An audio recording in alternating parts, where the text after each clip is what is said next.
अखण्डमण्डलाकारं व्याप्तं अप्तं येन येन चराचरं चराचरं तत्पदं तत्पदं दर्शितं दर्शितं येन येन तस्मै तस्मै श्रीगुरवे श्रीगुरवे नमः। नमः। ध्यानमूलं तन्मूलं गुरुर्मूलं गुरोर्मूर्ति, पूजामूलं गुरोर्पादं, मन्त्रमूलं गुरोर्वाक्य, मोक्षमूलं गुरुकृपा। ಶ್ರೀ ಸತ್ತುಪಾಸಿಯೇ ನಮಃ. ಶ್ರೀ ಸತ್ತುಪಾಸಿಯೇ ನಮಃ. ಸದ್ಭಕ್ತರ ಸ್ವಾನುಭವಾಮೃತ ಸಾರದ ಈ ಸಂಚಿಕೆ ಮಾಲಿಕೆಯಲ್ಲಿ ನಮ್ಮೊಂದಿಗೆ ಶಿವಮೊಗ್ಗದ ಗಿರೀಶಣ್ಣನವರು ಇದ್ದಾರೆ. ಇವರು ಅಪ್ಪಾಜಿಯವರ ಬಹಳ ಹಳೆಯ ಸದ್ಭಕ್ತರಲ್ಲಿ ಒಬ್ಬರಾಗಿದ್ದಾರೆ. ಬನ್ನಿ ಇವರೊಂದಿಗೆ ಅವರ ಅನುಭವಗಳನ್ನು ಹಂಚಿಕೊಳ್ಳೋಣ. ಶರಣು ಶರಣ. ಶರಣ ಶರಣ. ಅಣ್ಣ, ನಿಮ್ಮಿಂದ ಕೇಳಲ್ಪಟ್ಟೆ ನಾನು, ನೀವು ಅಪ್ಪಾಜಿ ಒಡನಾಟದಲ್ಲಿ ತುಂಬಾ ಹಳೆಯವರು ಆಗಿದ್ದೀರಾ, ಭಕ್ತರಿದ್ದೀರಾ ಅಂತ ಹೇಳಿ. ಮೊದಲಿಗೆ ನೀವು ಅಪ್ಪಾಜಿಯವ್ರನ್ನ ಭೇಟಿ ಮಾಡಿರುವಂಥ ಕಾರಣ ಮತ್ತೆ ಇಲ್ಲಿ ಬಂದಂಥ ದೊಡ್ಡರಿಗೆ ಬಂದಂಥ ಪ್ರಸಂಗ ನಮ್ಮೊಂದಿಗೆ ಹಂಚಿಕೊಳ್ಳಿ. ಜೈ ಗುರುದೇವದತ್ತ. ಸದ್ಗುರು ಸತ್ತುಪಾಸಿಯೇ ನಮಃ. ನಾವು ಶಿವಮೊಗ್ಗದಲ್ಲಿ ಕೋಟೆ ಆಂಜನೇಯ ಸ್ವಾಮಿ ದೇವಸ್ಥಾನದಲ್ಲಿ ಭಜನೆ ಮಾಡ್ತಾ ಇರ್ತೀವಿ. ಆಗ ಚಿನ್ಮಯ ಮಿಷನ್ ಭಕ್ತರೊಬ್ಬರು ನಮಗೆ ಅಪ್ಪಾಜಿಯವರ ಭಜನೆ ಪುಸ್ತಕಗಳನ್ನು ಕೊಟ್ಟು, ಕ್ಯಾಸೆಟ್ ಕೊಟ್ಟು, ಇದರಲ್ಲಿ ಆ ಕ್ಯಾಸೆಟ್ಟಲ್ಲಿ ಇದ್ದದ್ದನ್ನು ನಾವು ಕೆಲವು ಭಜನೆಗಳನ್ನು ಅಲ್ಲಿ ಆ ಕೋಟೆ ಆಂಜನೇಯ ಸ್ವಾಮಿ ದೇವಸ್ಥಾನದಲ್ಲಿ ಮಾಡ್ತಾಯಿದ್ವಿ. ಆವಾಗ ಆ ಕೆಲವರೆಲ್ಲ ಹೇಳಿದ್ರು, ಇದು ಎಷ್ಟು ವೇದಗಳ ಸಾರನೇ ಇದೆ ಇದರಲ್ಲಿ, ಯಾರು ಇದನ್ನೆಲ್ಲ ಬರೆದಿರೋದು ಅಂತ ಕೇಳಿದ್ರು. ಆ ಟೈಮ್ನಲ್ಲಿ ನಮಗೂ ಗುರುಗಳನ್ನು ನೋಡಬೇಕು ಅಂತ ಅನ್ನಿಸ್ತು. ಸೊ ಹಾಗಾಗಿ ನಾವು ಶಿವಮೊಗ್ಗದಿಂದ ಸ್ವಲ್ಪ ಜನ ಭಕ್ತರುಗಳು ಈ ಅಪ್ಪನವ್ರ ಹತ್ರ ಬಂದ್ವಿ. ಆವಾಗ ಇನ್ನೂ ಚಿಕ್ಕದಿತ್ತು ಕನ್ನೇಶ್ವರನ ಗುಡಿ, ಇಲ್ಲಿ ಸ್ವಲ್ಪ ಮಾತ್ರ ಇತ್ತು. ಹಾಗೆ ಮೊದಲನೇ ಸರಿ ನಾವು ಗುರುಪೂರ್ಣಿಮೆಗೆ ಬಂದಿದ್ವಿ. ಆವಾಗ ಗುರುಪೂರ್ಣಿಮೆಗೆ ಬರಬೇಕಾದ್ರೆ ಆವಾಗೆಲ್ಲ ತುಂಬ ಮಳೆನೇ ಇರಲಿಲ್ಲ,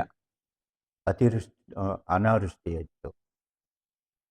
ನಾವು ಎಲ್ಲ ಕೆಲವರು ಭಕ್ತರು ಬರಬೇಕಾದ್ರೆ ಚಳ್ಳಕೆರೆನಲ್ಲಿ ಅಪ್ಪ ಅವರು ಎಲೆಡಿಕೆ ಹಾಕ್ಕೊಂತಾರೆ ಅಂಥೇಳಿ ಗೊತ್ತಿತ್ತು. ಎಲೆಡಿಕೆ ತಗೋಬೇಕು ಅಂಥೇಳಿ ಅಲ್ಲಿ ಎಲೆಡಿಕೆ ಮಾರೋ ಹತ್ರ ಹೋಗಿದ್ವಿ. ಆವಾಗ ನಮ್ಮ ಜೊತೇಲಿ ಬಂದವರೊಬ್ಬರು ಗೋವಿಂದ ಅಂತ ಇದ್ರು. ಅಮ್ಮ ನೋಡಿ, ನಾವು ಗುರುಗಳಿಗೆ ಇದನ್ನು ಕೊಡಲಿಕ್ಕೆ ಹೋಗ್ತಿದ್ವಿ, ಒಳ್ಳೆ ಎಲೆ ಒಳ್ಳೆ ಅಡಿಕೆ ಮಾತ್ರ ಕೊಡಿ ಅಂಥೇಳಿ ಅವ್ರು ಕೇಳಿದರು. ಆಯ್ತಪ್ಪ, ನಾನು ಕೊಡೋದೆಲ್ಲ ಒಳ್ಳೆಯದೇ ನೋಡಿ. ಅವ್ರು ಹೇಳಿದರು,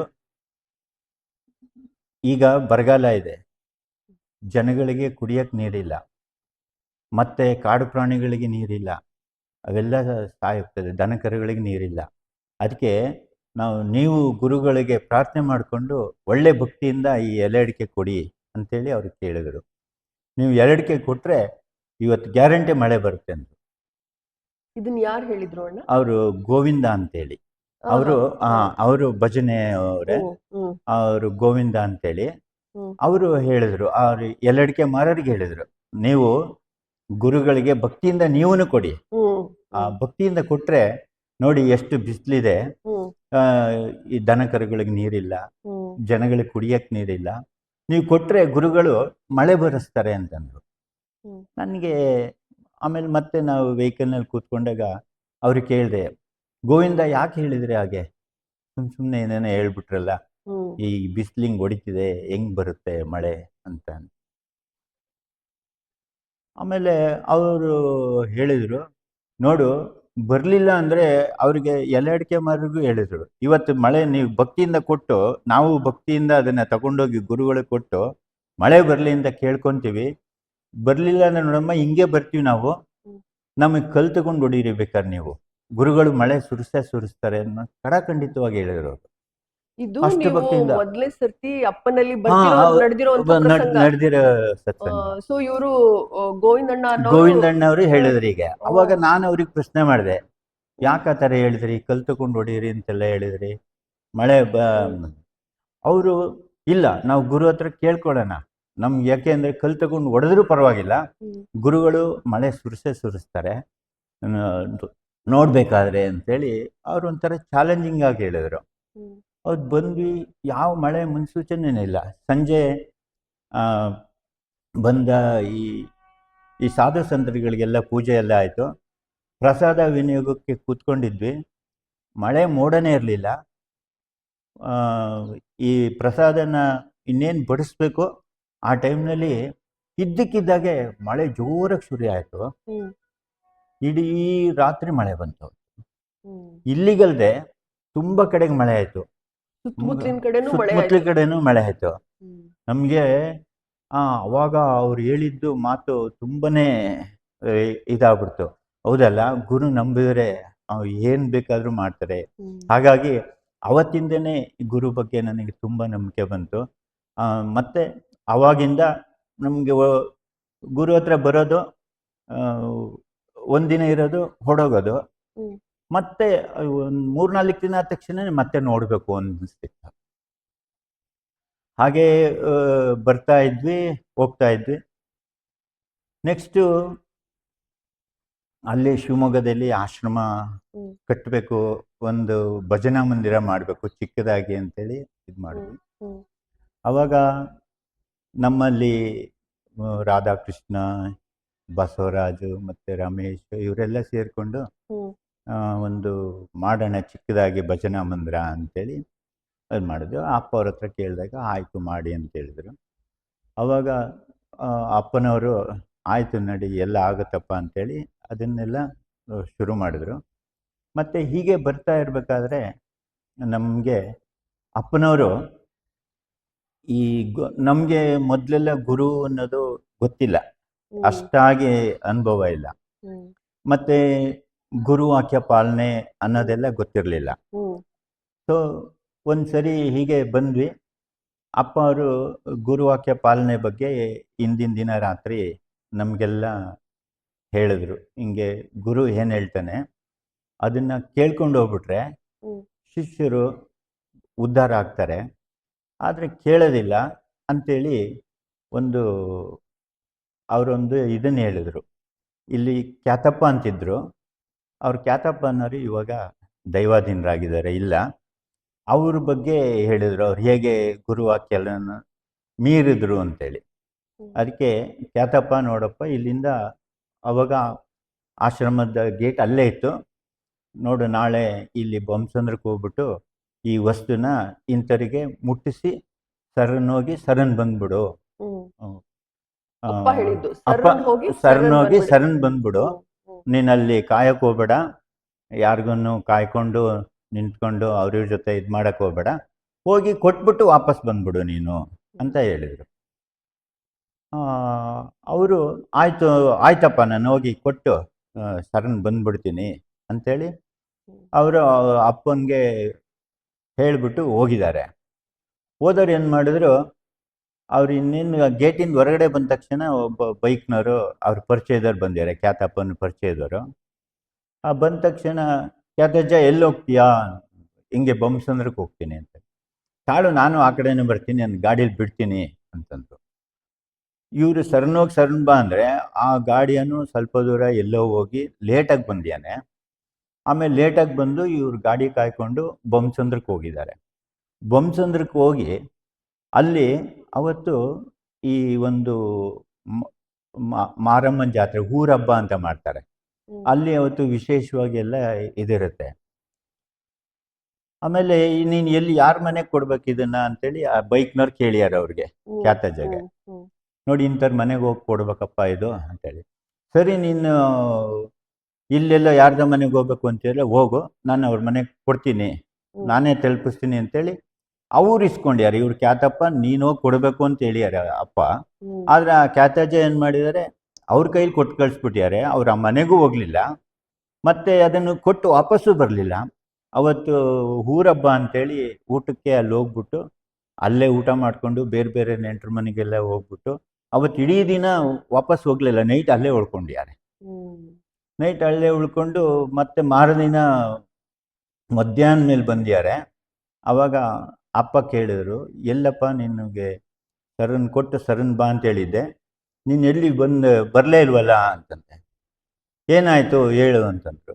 ಅವರು ಈಗ ನಾನು ಏನು ಹೇಳಿದೆ ಅದನ್ನೇ ಡಿಟೋ ಅಪ್ಪಂಗೆ ಹೇಳಿದ್ರೆ, ನೋಡಪ್ಪ ಗುರುವಾಕ್ಯ ಪಾಲನೆ ಹೆಂಗೆ ಮಾಡ್ತಾರೆ, ಸರನ್ ಹೋಗಿ ನೀನೇ ನಡ್ಕೊಂಡು ಹೋಗಿ ಕೊಟ್ಬಿಟ್ಟು ಸರನ್ ಬಾ ಅಂತ ಹೇಳಿದ್ರೆ ಅವ್ನು ಬೈಕ್ ಕಾಯ್ಕೊಂಡಿದ್ದು ಅವನ ಹತ್ರ ಕೊಟ್ಟು ಆಮೇಲೆ ಹೋಗ್ಲಿ ಬೈಕ್ನಲ್ಲಿ ಹೋಗಿದ್ದು ತಪ್ಪಾಯಿತು, ಅಲ್ಲಿ ಹೋಗಿ ಅವ್ರ ಮನೆಗೆ ಕೊಟ್ಟು ಬಾ ಅಂದರೆ ಈ ವ್ಯಕ್ತಿ ನೇರವಾಗಿ ಹೋಗಿಲ್ಲ, ಇನ್ಯಾರ ಕೈಲೋ ಕೊಟ್ಟು ಕಳಿಸಿಯೇನೆ.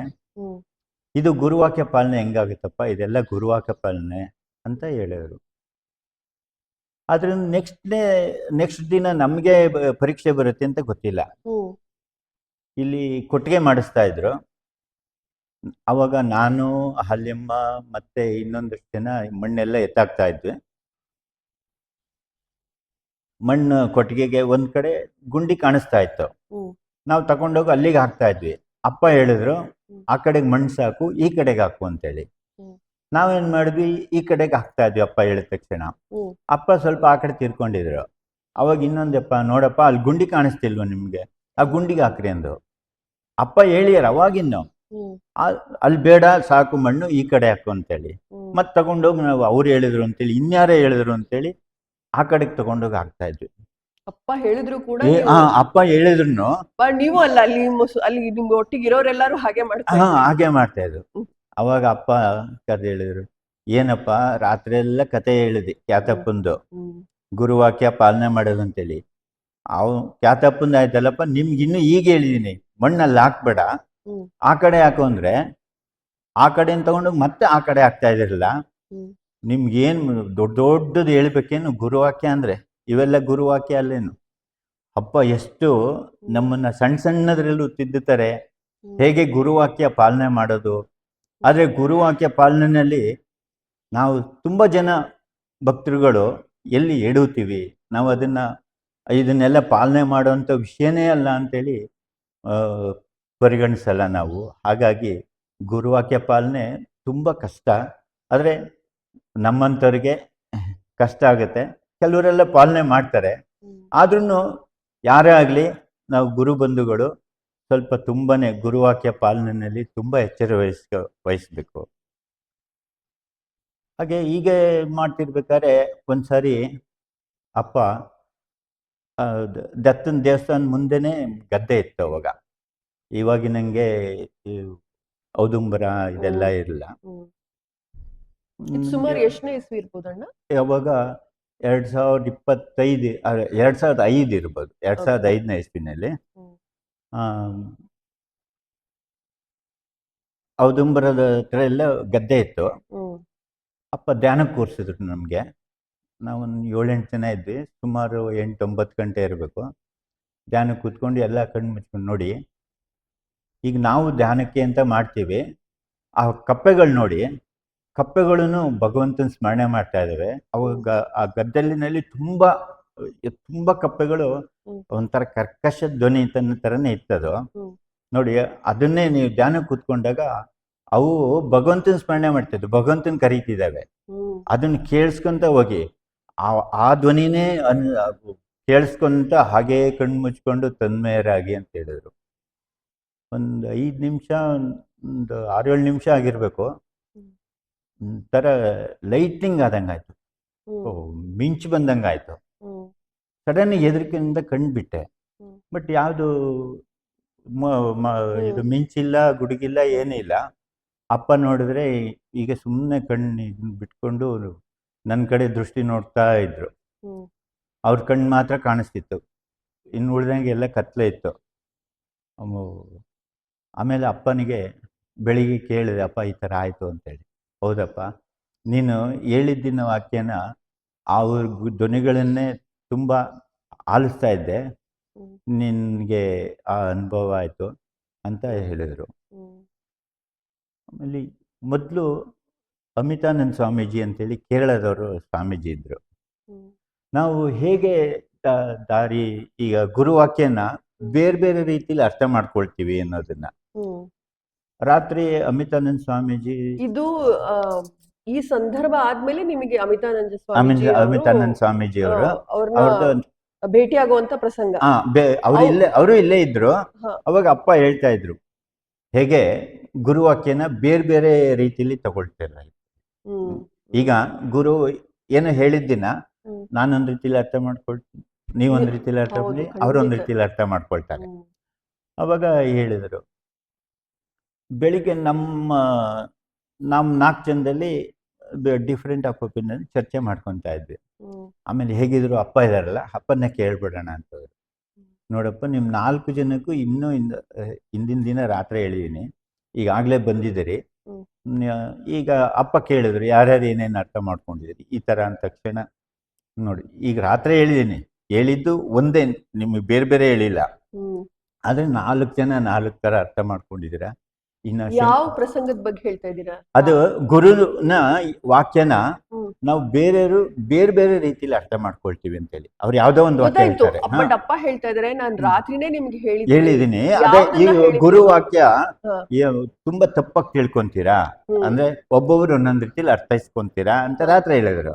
ರಾತ್ರಿ ಹೇಳಿದ್ದಾರೆ, ಮತ್ತೆ ಬೆಳಿಗ್ಗೆ ನಮ್ಮಲ್ಲಿ ಭಿನ್ನಾಭಿಪ್ರಾಯ. ಅವ್ರು ಆತರ ಇಲ್ಲ, ಅಪ್ಪ ಹೇಳಿದ ಆತರ ಅಲ್ಲ ಈ ತರ ಅಂತೇಳಿ. ಆಮೇಲೆ ಅಪ್ಪ ಹೇಳಿದ್ರು, ನೋಡಪ್ಪ ಶಂಕರಾಚಾರ್ಯ ಹಿಂದೆ ಹೇಳಿದ್ದು ಇನ್ನೆಷ್ಟು ಥರ ಅದನ್ನ ಇಂಟರ್ಪ್ರಿಟೇಷನ್ ಆಗಿ ಬಂದಿರಬೇಕು, ಬೇರೆ ಥರ ಬೇರೆ ಥರ ಅಂತೇಳಿ ಇದೊಂದು ಹೇಳಿದರು. ಹಾಗೆ ಅಪ್ಪ ಅವರು ಕೆಲವರು ನನಗೆ ಪವಾಡಗಳನ್ನು ಅವರು ಪವಾಡ ನನಗಂತೂ ಅದು ಪವಾಡ ಆಗಪ್ಪತ್ತಿತ್ತು. ಕುರುಗುಡ್ಡೆನಲ್ಲಿ ಮೆಟ್ಲು ಮಾಡಬೇಕು ಅಂತೇಳಿ, ಕೃಷ್ಣಾ ನದಿಗೆ ಇಳಿಲಿಕ್ಕೆ ಮೆಟ್ಲು ಮಾಡಬೇಕು ಅಂತೇಳಿ ಹೋಗಿದ್ವಿ. ನಾವೊಂದು 8 ಜನ ಹೋಗಿದ್ವಿ. 8 ಜನ ಹೋಗ್ಬೇಕಾದ್ರೆ ಮೊದಲನೇ ದಿನ ಒಟ್ಟು ಒಂದು 3 ಸರಿ ಹೋಗಿದ್ದೀವಿ ಮೆಟ್ಲು ಮಾಡಲಿಕ್ಕೆ. ಮೊದಲನೇ ಸರಿ ಹೋದಾಗ ಅಪ್ಪ ಸ್ನಾನಕ್ಕೆ ಇಳಿಯೋಕ್ಕೆ ಅಂತೇಳಿ ಬಟ್ಟೆ ತೆಗೆದು ಅವ್ರು ಹಾಕ್ಕೊಂಡಿದ್ದ ಶರ್ಟು ಅದನ್ನು ಕೊಟ್ಟು ನನ್ನ ಕೈಲಿ ಕೊಟ್ಟು ಹಿಡ್ಕೊ ಅಂತೇಳಿ ಹಿಡ್ಕೊಂಡು ತಂದು ಕೊಟ್ಟಾಗ ನಾನು ಒಂದ್ಸರಿ ಏನಾದ್ರು ಬೀಳಿಸ್ಬಿಡ್ತೀನಿ, ಅಪ್ಪನ ಜೋಬಲ್ಲಿ ಏನಾರು ಇದೆ ಅಂತೇಳಿ ಒಂದ್ಸರಿ ಚೆಕ್ ಮಾಡಿದೆ. ಏನೂ ಇರಲಿಲ್ಲ. ಅಪ್ಪ ಸ್ನಾನಕ್ಕೆ ಹೋದರು, ಸ್ನಾನ ಮಾಡ್ಕೊಂಬಂದರು. ಅಷ್ಟರೊಳಗೆ ಅಲ್ಲೇ ಸುರೇಶ್ ಅಣ್ಣ ಅಂತಿದ್ದಾರೆ, ಅವರು ಅಲ್ಲಿ ಲೋಕಲ್ನವರು. ಅವರು ಸಿಮೆಂಟ್ ತಗೊಂಬರೋಕ್ಕೆ ಅಂತೇಳಿ, ಅಪ್ಪ ಸಿಮೆಂಟ್ ತರಕ್ಕೆ ಹೋಗ್ಬರ್ತೀನಪ್ಪ ಅಂದರು. ಆಯ್ತಪ್ಪ ಬಾಯಲ್ಲಿ ತಗೋ, ಈ ದುಡ್ಡು ತೊಗೊಂಡೋಗು ಅಂತೇಳಿ ನಾನು ಕೊಟ್ಟಿದ್ದ ಶರ್ಟಿಂದಾನೆ, ನಾನು ಚೆಕ್ ಮಾಡಿದ್ದ ಜೋಬಿಂದಾನೆ ಅವ್ರು ದುಡ್ಡು ತೆಗೆದು ಹೊಸ ನೋಟ್ಗಳನ್ನು ತೆಗೆದು ಅವ್ರ ಕೈ ಕೊಟ್ಟು ನಂಗೆ ಆಶ್ಚರ್ಯ ಆಗೋಯ್ತು. ಅರೆ, ನಾನೇ ಇಟ್ಕೊಂಡಿದ್ದ ಶರ್ಟು, ಬೇರೆಯವರಾದ್ರೆ ಏನೋ ಉತ್ಪ್ರೇಕ್ಷೆಯಿಂದ ಹೇಳಿರ್ಬೋದು ಅಂತೇಳಿ ನನ್ನ ಕೈಯಿಂದ ಅವಾಗಿನ್ನೂ ಕೊಟ್ಟಿದ್ದೀನಿ, ಅದರಿಂದ ತೆಗೆದುಕೊಟ್ರು. ಹಾಗಾಗಿ ಅಪ್ಪ ಏನು ಬೇಕಾದ್ರೂ ಸೃಷ್ಟಿ ಮಾಡ್ಬೋದು ಅನ್ನೋದು ಇದು. ಹಾಗೆ ಹೀಗೆ ಸಂಜೆ ತನಕ ಮೆಟ್ಲು ಕೆಲಸ ಮಾಡಿದ್ವಿ. ನನಗೆ ಸಂಜೆ ಸುಸ್ತಾಗಿತ್ತು, ಹಾಗೆ ಮರಳ ಮೇಲೆ ಮಲ್ಕೊಂಡ್ಬಿಟ್ಟಿದ್ದೆ. ಅವತ್ತಿನ ಕೆಲಸ ಮುಗೀತು, ನಂಗೆ ಗೊತ್ತೇ ಇಲ್ಲ, ಎಚ್ಚರನೇ ಆಗಿಲ್ಲ ಸಂಜೆ. ಅವರೆಲ್ಲ ಇನ್ನು ಉಳಿದವರೆಲ್ಲ ಮೇಲೆ ಹೋದರು, ಅಪ್ಪ ಮಾತ್ರ ಅಲ್ಲಿದ್ದಾರೆ. ನನ್ನ ಕಿವಿ ಪಕ್ಕ ಬಂದು ಒಂದು ನಾಯಿ ಕಿವಿ ಪಕ್ಕ, ಇನ್ನೊಂದು ಕಾಲ ಹತ್ರ ಬಂದು ಕಿವಿ ಪಕ್ಕ ಬಂದಿದ್ದು ಜೋರಾಗಿ ಪಟ ಪಟ ಅಂತೇಳಿ ಅದ್ರದ್ದು ಕಿವಿ ಅಲ್ಲಾಡಿಸ್ತು, ಸೌಂಡ್ ಬಂತು. ಇನ್ನೊಂದು ನಾಯಿ ನನ್ನ ಕಾಲಿನ ಟಚ್ ಮಾಡ್ತು. ಅವಾಗ ಕಣ್ಬಿಟ್ಟು ನೋಡ್ತೀನಿ, ಅಪ್ಪ ನನ್ನ ಕಡೆ ನೋಡ್ಕೊಂಡು ಅವಾಗ ಸ್ಟಾರ್ಟ್ ಮಾಡಿದ್ರು ಹೋಗ್ಲಿಕ್ಕೆ. ಹೇಗೆ ಗುರುಗಳು ಆ ನಾಯಿಗಳನ್ನು ಬಿಟ್ಟು ನನ್ನನ್ನು ಎಚ್ಚರ ಮಾಡಿದ್ರು. ಇದು ನನಗೆ ಅವತ್ತು ತುಂಬಾ ಆಶ್ಚರ್ಯ ಆಗೋಯ್ತು. ಹಾಗೆ ಅಂದ್ರೆ ನಿಮಗೆ, ನೀವು ಮಲ್ಕೊಂಡಿರೋರ್ಗೆ ಅಪ್ಪ ನಿಮ್ ಕಡೆ ನೋಡ್ತಾ ಇದ್ದಾರೆ, ನೋಡ್ತೀರಷ್ಟೇ. ಅವರು ಅಷ್ಟು ದೂರದಲ್ಲಿ ಇದ್ದಾರೆ, ಸುಮಾರು ಒಂದು 50 ಅಡಿ, 50 ಅಡಿಗಿಂತ ಹೆಚ್ಚು ದೂರ ಇತ್ತು. ಅವರು ಕರ್ದಿಲ್ಲ ನನಗೆ, ಆದ್ರೆ ನಾಯಿಗಳು ಎಚ್ಚರ ಮಾಡಿದ್ರು. ಹಾಗೆ ಇನ್ನೊಂದ್ಸರಿ ಈ ದಾವಣಗೆರೆಯಲ್ಲಿ ಪೂರ್ಣಾನಂದ ಆಶ್ರಮ ಅಂತ ಇತ್ತು. ಆ ಪೂರ್ಣಾನಂದ ಆಶ್ರಮದ ಬಸವರಾಜ್ ಅಂತೇಳಿ, ಬಸವರಾಜಪ್ಪ ಅಂತೇಳಿ, ಅವರ ಮನೆಯವರು, ಅವರೆಲ್ಲ ಹೆಚ್ಚು ಪಾದಯಾತ್ರೆ ಮಾಡ್ತಾ ಇದ್ರು. ಎಲ್ಲ ಕಡೆಗೂ ಪಾದಯಾತ್ರೆ, ಮತ್ತು ಹಾಗೆ ಭಿಕ್ಷಾಟನೆ ಮಾಡಿಕೊಂಡೆ ಅವರು ಪಾದಯಾತ್ರೆಯಲ್ಲಿ ಎಲ್ಲ ಏನು ತಗೊಂಡೋಗ್ತಿರ್ಲಿಲ್ಲ. ಆ ಟೈಮ್ನಲ್ಲಿ ಭಿಕ್ಷೆ ಮಾಡಿಕೊಂಡೆ ಪಾದ ಇದಕ್ಕೆ ಹೋಗಿದ್ದು. ಅವಾಗ ನಾವು ಅಪ್ಪ ನಮಗೆ ಕುರುಗುಡ್ಡೆಗೆ ಸುಮಾರು ಒಂದು 2 ಬಸ್ನಲ್ಲಿ ಕರ್ಕೊಂಡೋಗಿದ್ರು. ನಾವು ಕುರುಗುಡ್ಡೆ ಮುಗಿಸ್ಕೊಂಡು ವಾಪಸ್ ಬಂದ್ವಿ. ಅವ್ರ ಪಾದಯಾತ್ರೆನವರು ಅವಾಗೇಂತೆ ಅಲ್ಲ. ಅವಾಗ ಅಪ್ಪ ನನಗೆ ಹೇಳಿದ್ರು, ನೋಡಪ್ಪ ಇವ್ರನ್ನೆಲ್ಲ ಕರ್ಕೊಂಡೋಗಿ ಅಲ್ಲಿ ಕುರುಗುಡ್ಡೆನಲ್ಲಿ ದರ್ಶನ ಮಾಡಿಸ್ಕೊಂಡು ಬೇಗ ಕರ್ಕೊಂಬ. ನಾವು ಒಳ್ಳೆ ಈಚೆಗೆ ಬಂದ್ಬಿಟ್ಟಿದ್ವಿ. ಅಲ್ಲಿ ಕರ್ಕೊಂಡೋಗಿ ಅವರಿಗೆ ವಾಸುದೇವ ಭಟ್ರಿಗೆ ಹೇಳು, ಅವ್ರಿಗೆ ಬೇಗ ಪೂಜೆ ಮಾಡಿಕೊಡ್ಲಿ ಅಂತೇಳಿ, ಇವ್ರಿಗೂ ಬೇಗ ಬೇಗ ಎಲ್ಲ ಸ್ನಾನ ಮಾಡಿಕೊಂಡು ಬೇಗ ಕರ್ಕೊಂಬ ಅಂತ. ಆಯ್ತಪ್ಪ ಅಂತೇಳಿ ಅವ್ರನ್ನ ಕರ್ಕೊಂಡು ಹೋದ್ವಿ. ಅಲ್ಲಿ ಅವರೆಲ್ಲ ಸ್ನಾನ ಮಾಡಿ ಪೂಜೆ ಮಾಡಿಕೊಂಡು ನಾವು ಇಲ್ಲಿಂದ ಅಪ್ಪ ಹೇಳಿದ ತಕ್ಷಣ ಆ ನದಿ ದಾಟಿ ಹೋದ ತಕ್ಷಣನೇ 4 ನಾಯಿಗಳು ನಮಗೆ ಕಾಯ್ತಾ ಇದ್ದಾವೆ ಅನ್ನೋ ರೀತಿಲಿ ನಮಗೆ ಗೊತ್ತಿಲ್ಲ. ಫಸ್ಟ್ ಏನೋ ನಾಯಿಗಳಿದೆ ಅಂತೇಳಿ ಹೋದ್ವಿ. ಆಮೇಲೆ ನಾವು ಹೋದ ತಕ್ಷಣನೇ ಆ ನದಿಯಿಂದ ದೇವಸ್ಥಾನಕ್ಕೆ ಹೋಗೋಷ್ಟೊಳಗೆ 1 ಕಿಲೋಮೀಟರ್ ಇದೆ. ಆ 1 ಕಿಲೋಮೀಟರ್ ತನಕನೂ 4 ನಾಯಿಗಳು ನಮ್ಮ ಸುತ್ತ ಬಂದು ದೇವಸ್ಥಾನ ತನಕ ಬಿಟ್ಟು, ನಾವು ಯಾವತ್ತೂ ಒಂದಿನ ಅನ್ನ ಹಾಕಿಲ್ಲ, ಆದ್ರೆ ಅವತ್ತು ನಮ್ಮ ಜೊತೆಲೇ ಬಂತು. ನಮ್ಗೆ ಅವಾಗೇನು ಗೊತ್ತಾಗ್ಲಿಲ್ಲ.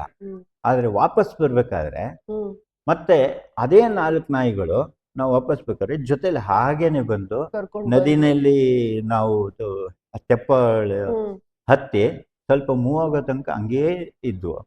ಆಮೇಲೆ ಟಾಟಾ ಮಾಡಿದ್ಮೇಲೆ ಅವು ವಾಪಸ್ ಹೋದ್ವು. ಸೊ ಇದು ಗುರು ಹೇಗೆ ನಮ್ಮನ್ನ ಯಾರ್ದೋ ಮುಖಾಂತರ, ಆ ನಾಯಿಗಳು ಏನು ಅಂತ ನಮಗೂ ಗೊತ್ತಿಲ್ಲ, ಆದ್ರೆ ಈ ರೀತಿ ಅಪ್ಪ ಅವರದೇ ನಮ್ಗೆ ಆ ಅನುಭವ ಕೊಟ್ರು. ಆಮೇಲೆ ಇನ್ನೊಮ್ಮೆ ನಮ್ಮ ಮನೆಯವರು ಇದಕ್ಕೆ ಗಾಣಗಾಪುರಕ್ಕೆ ಬರೋಕ್ಕಾಗಲಿಲ್ಲ. ಅವತ್ತೇನಾಯಿತು, ಗಾಣಗಾಪುರಕ್ಕೆ ನಾವು ಶಿವಮೊಗ್ಗದಿಂದ ಮತ್ತೆ ಇಲ್ಲಿ ದೊಡ್ಡೇರಿ ಆಶ್ರಮದಿಂದ ಎಲ್ಲರನ್ನು ಬಸ್ ಮಾಡಿಕೊಂಡು ಗಾಣಗಾಪುರಕ್ಕೆ ಹೋಗಿದ್ವಿ. ನಾವು ಶಿವಮೊಗ್ಗದಿಂದ ಮಾಡ್ಕೊಂಡು ಹೋಗಿದ್ದ ಬಸ್ನಲ್ಲಿ ಲಾಸ್ಟಿಗೆ ಎಲ್ಲ ಇಳಿದ್ವಿ. ಶಿವಮೊಗ್ಗದಲ್ಲಿ ನೋಡಿದ್ರೆ ಇದು ಬೆಲ್ಲ ಮತ್ತು ಅವಲಕ್ಕಿ ಅದು ಬಿಟ್ಬಿಟ್ಟಿದ್ದಾರೆ. ಯಾರು ಕೇಳಿದ್ರು ನಂದಲ್ಲ ನಂದಲ್ಲ ಅಂತಂದು. ಆಮೇಲೆ ಮನೆಗೆ ತಗೊಂಬಂದೆ. ಅವಾಗ ನಮ್ಮ ಮನೆಯವ್ರಿಗೆ ಹೇಳ್ಕೊಂಡಿದ್ರಂತೆ ನನಗೆ, ಅಪ್ಪ ಏನಾದ್ರು ಪ್ರಸಾದ ಕಳಿಸ್ತಾರೆ, ಅಪ್ಪ ಸಾಕ್ಷಾತ್ ಶ್ರೀಕೃಷ್ಣನೇ, ನನಗೆ ಆ ಥರನೇ ಏನಾದ್ರು ಪ್ರಸಾದ ಕಳಿಸ್ತಾರೆ ಅಂತ ಅನ್ಕೊಂಡಿದ್ರಂತೆ. ನೋಡಿದ್ರೆ ಸುಮಾರು ಒಂದು 2 kg ಬೆಲ್ಲ, ಒಂದು 2 kg ಅವಲಕ್ಕಿ. ಅದನ್ನ ಶ್ರೀಕೃಷ್ಣ ಪ್ರಸಾದ ಕಳಿಸ್ತಾರೆ. ಸೊ ಅಪ್ಪ ಆ ಥರದಲ್ಲಿ ಅವರಿಗೆ ಅವಲಕ್ಕಿ ಅದನ್ನ ಮನೆಗೆ ತಗೊಂಡೋದೆ.